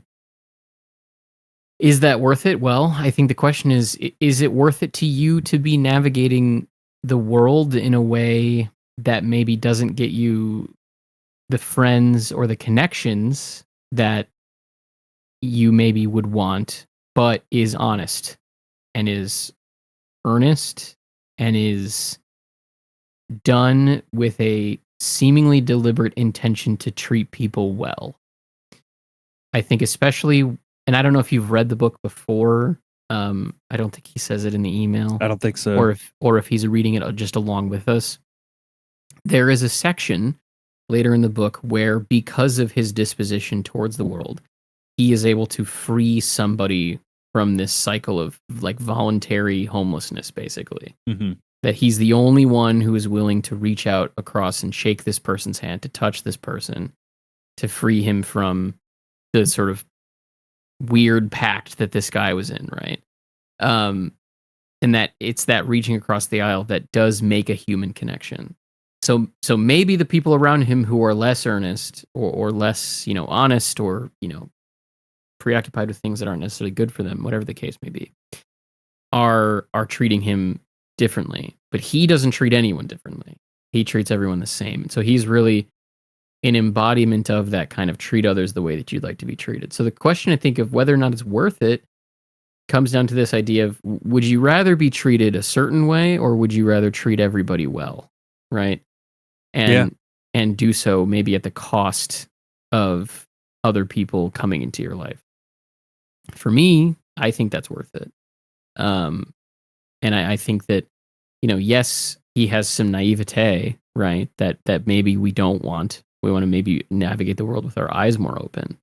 But there's something certainly to be learned from his earnestness and his kindness that are often, as you get, not to speak as someone who's older than you, but as you get older and leave high school and step into the adult world and all of that, you're going to come into contact with the idea that just treating everybody nice in the way that you were encouraged to by your parents and your teachers and all of that doesn't really get you very much. Yeah. And it's weird and it's strange, but it's true that you're not rewarded for being kind, and that it's in most cases, and that it is a choice that you have to actively make to be kind and to be a listener and to be earnest, and people will take advantage of that, and it is something that you're just going to have to continue to do because you know that it's ultimately forthright and it's the person that you want to be. And so I would say that, yeah, it is absolutely worth it. It's hard, but it's absolutely worth it. All right. We have another email from James. It says, "Hi, Mapping the Zone. I've messaged before, having loved your Vineland and Bleeding Edge read-alongs, and your Infinite Jest podcasts are giving me something for my brain to chew over and look forward to during what is quite an anxious and uncertain year for me in a lot of ways, so thanks for that. I'm messaging because I also listened to your more general DFW episode, and a little comment about how more science fiction writers should read Infinite Jest reminded me of a particularly unlikely comparison that I made a few years ago. By pure chance, when I first read IJ, I was also playing Final Fantasy VIII at the same time, and I remember feeling like they had a lot of shared DNA. There's a sense to Final Fantasy VIII's world building where, like Infinite Jest, the world seems almost normal to begin with, before gradually revealing all these strange details. The school that your characters go to doubles as a private military, for example, and the safety of the global population depends on the fact that there's a sorceress imprisoned in outer space who can interfere with radio signals. A lot of it is purely accidental. Final Fantasy VIII's development seems to have been quite troubled, so the story feels inscrutable and non-linear when it's likely just half finished. But I still feel like it's an interesting pairing, especially considering some of the other FF games feel quite Pinchonian in their way. I also wanted to round the email off with my Infinite Jest music recommendations. I tend to listen to instrumental music when reading a lot of the time, and I strongly associate Infinite Jest with the music of the band Stars of the Lid. There's something about the character of their music, very calming, but at the same time very sinister, and with song titles that reveal a similar sense of humor to DFW's that fits perfectly with Infinite Jest. Thanks again for the podcast. It's always a highlight of my month. Keep it annular, James. James, thanks for the email. I can't tell you how excited I was to open an email and see a mention of Final Fantasy games. My nerdy ass got real excited. To answer to talk about the second part of this first, I too, as I've said numerous times on the show, I do have music on in the background while I read. I've not heard of Stars of the Lid, so I will definitely give them a listen, and I'll put it on while I work on the next section. So thank you for the recommendation there. I've been listening to just a lot of jazz while I read this, and ironically enough, some of the soundtrack music from Final Fantasy VII. But I found really like Sonny Rollins and Lee Morgan fit very well when I'm reading this. So just a little personal suggestion of mine. As to the Final Fantasy VIII thing, I you're onto something. That that game is a weird one. Um, I have I've finished it once and I have started it maybe a dozen other times, and I just get to a point where I can't finish it because, as you mentioned, it is very disjointed and inscrutable. A lot of that, yeah, is due to the development of the game, which there's a really interesting history to that. If anyone is interested, I'll post a link. There's a guy on YouTube that does these really long, um, detailed histories of each of the games in that series. And I say long, like 4 or 5 hours, so it's right up my alley. Um, and so that game had a lot of weird development issues coming off the back of Final Fantasy VII. But yeah, the main idea that the students at the school are also basically state sponsored soldiers, and there's a lot of other weird connections like that throughout it. So I think there's definitely something there, and you've made me want to start playing that game again. And maybe this time I'll actually finish it again. So thank you for that. And yeah, if you haven't, check out the link that I'll post in the show notes regarding the history of that game.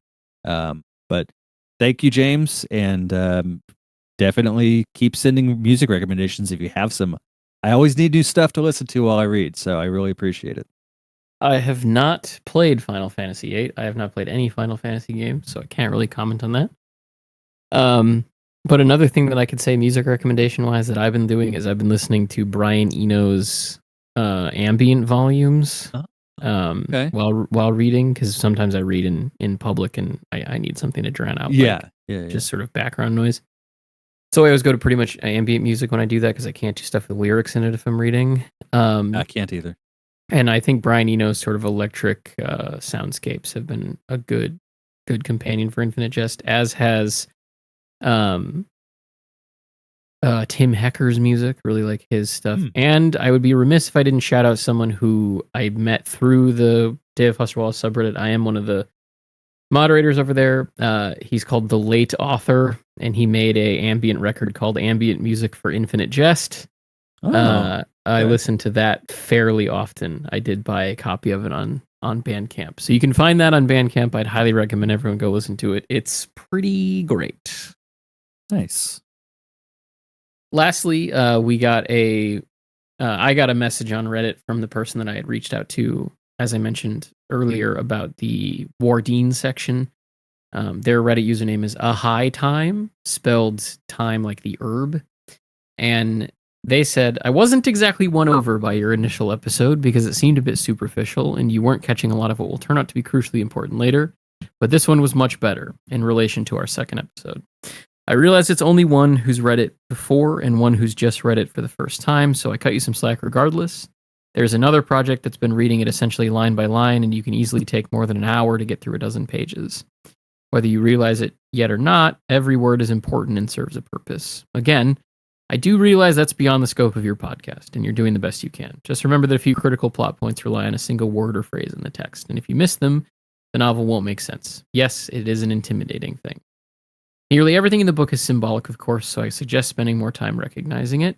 The three biggest are blue, light, and water, so question each occurrence you encounter. What they are symbolizing isn't terribly hard to figure out, of course, because they obviously have to have the same symbolic meaning each and every time they are used.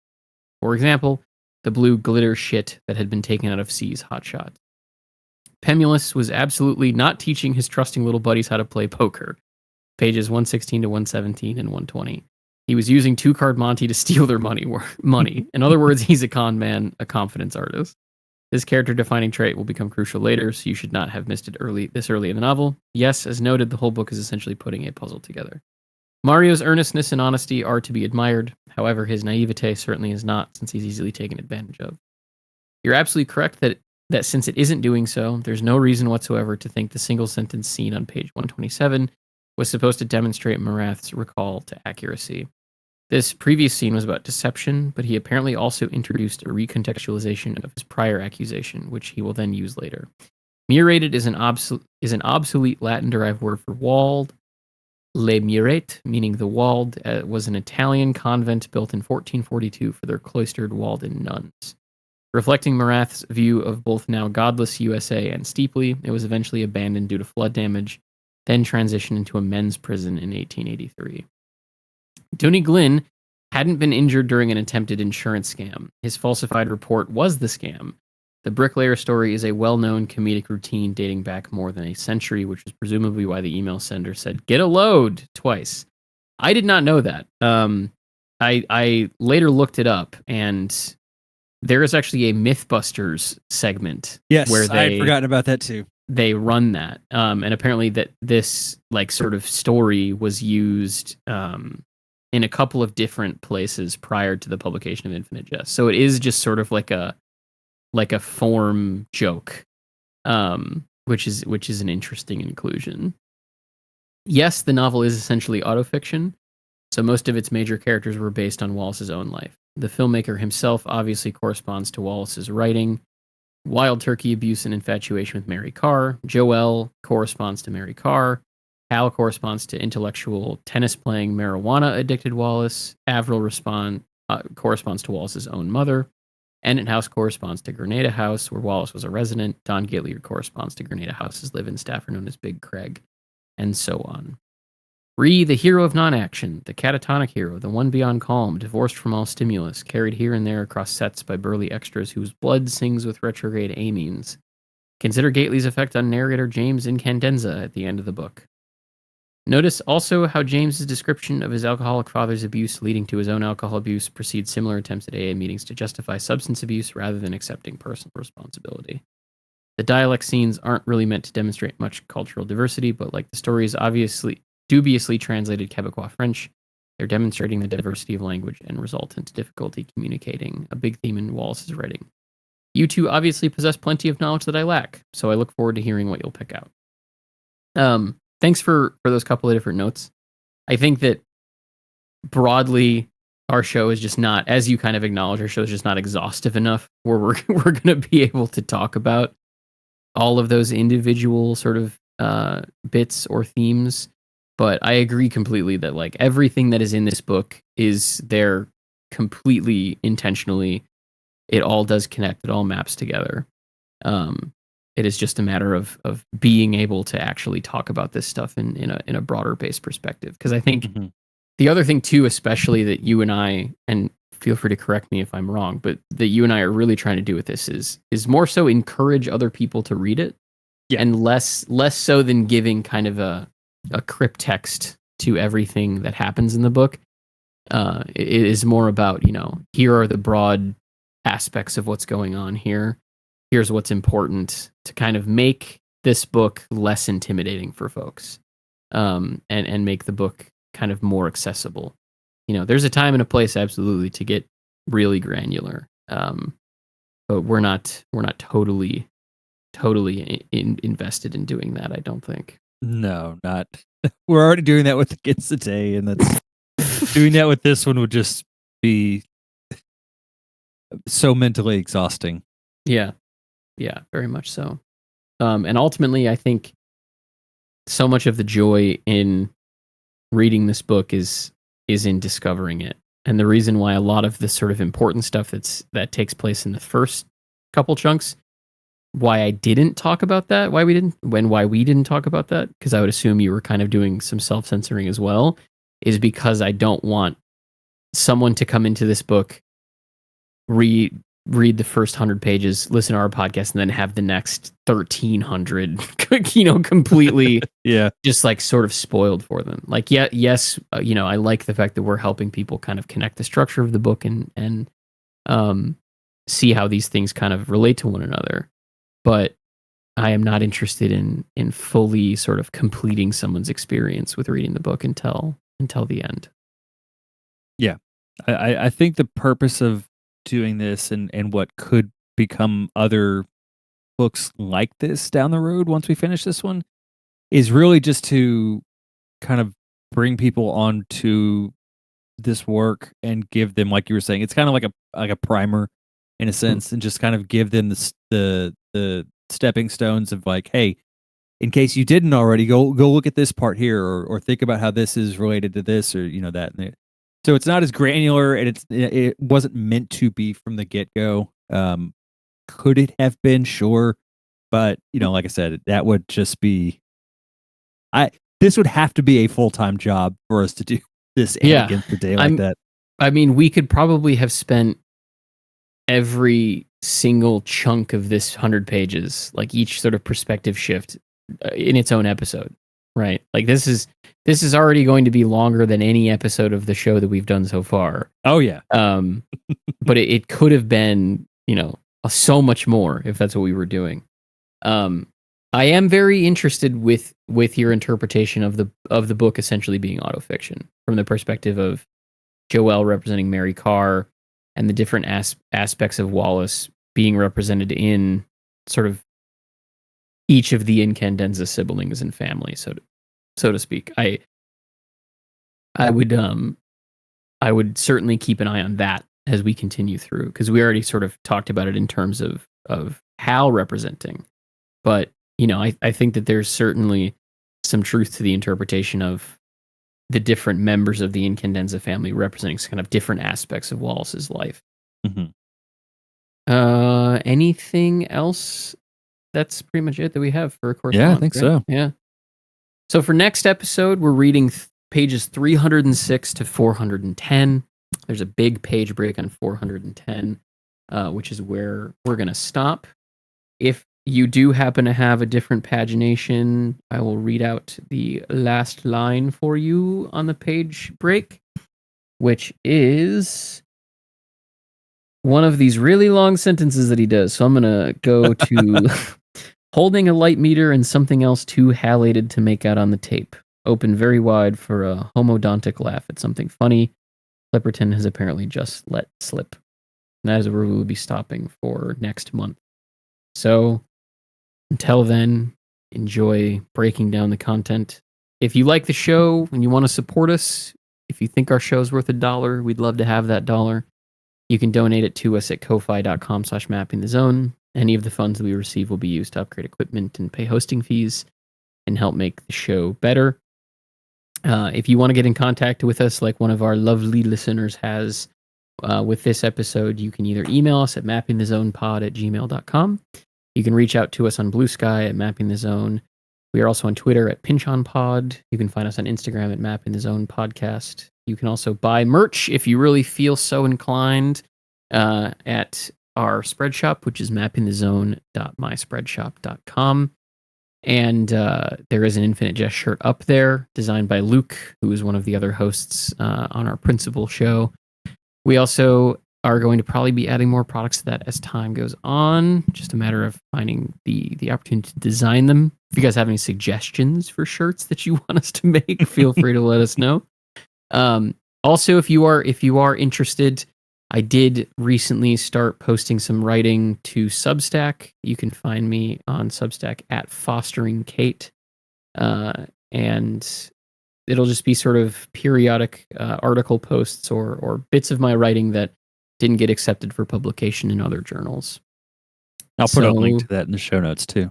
Thank you. Until next time, thank you all for listening. And please make sure you restring your tennis rackets as we enter into summer and spring seasons for playing outside. Yes. Bye. Bye.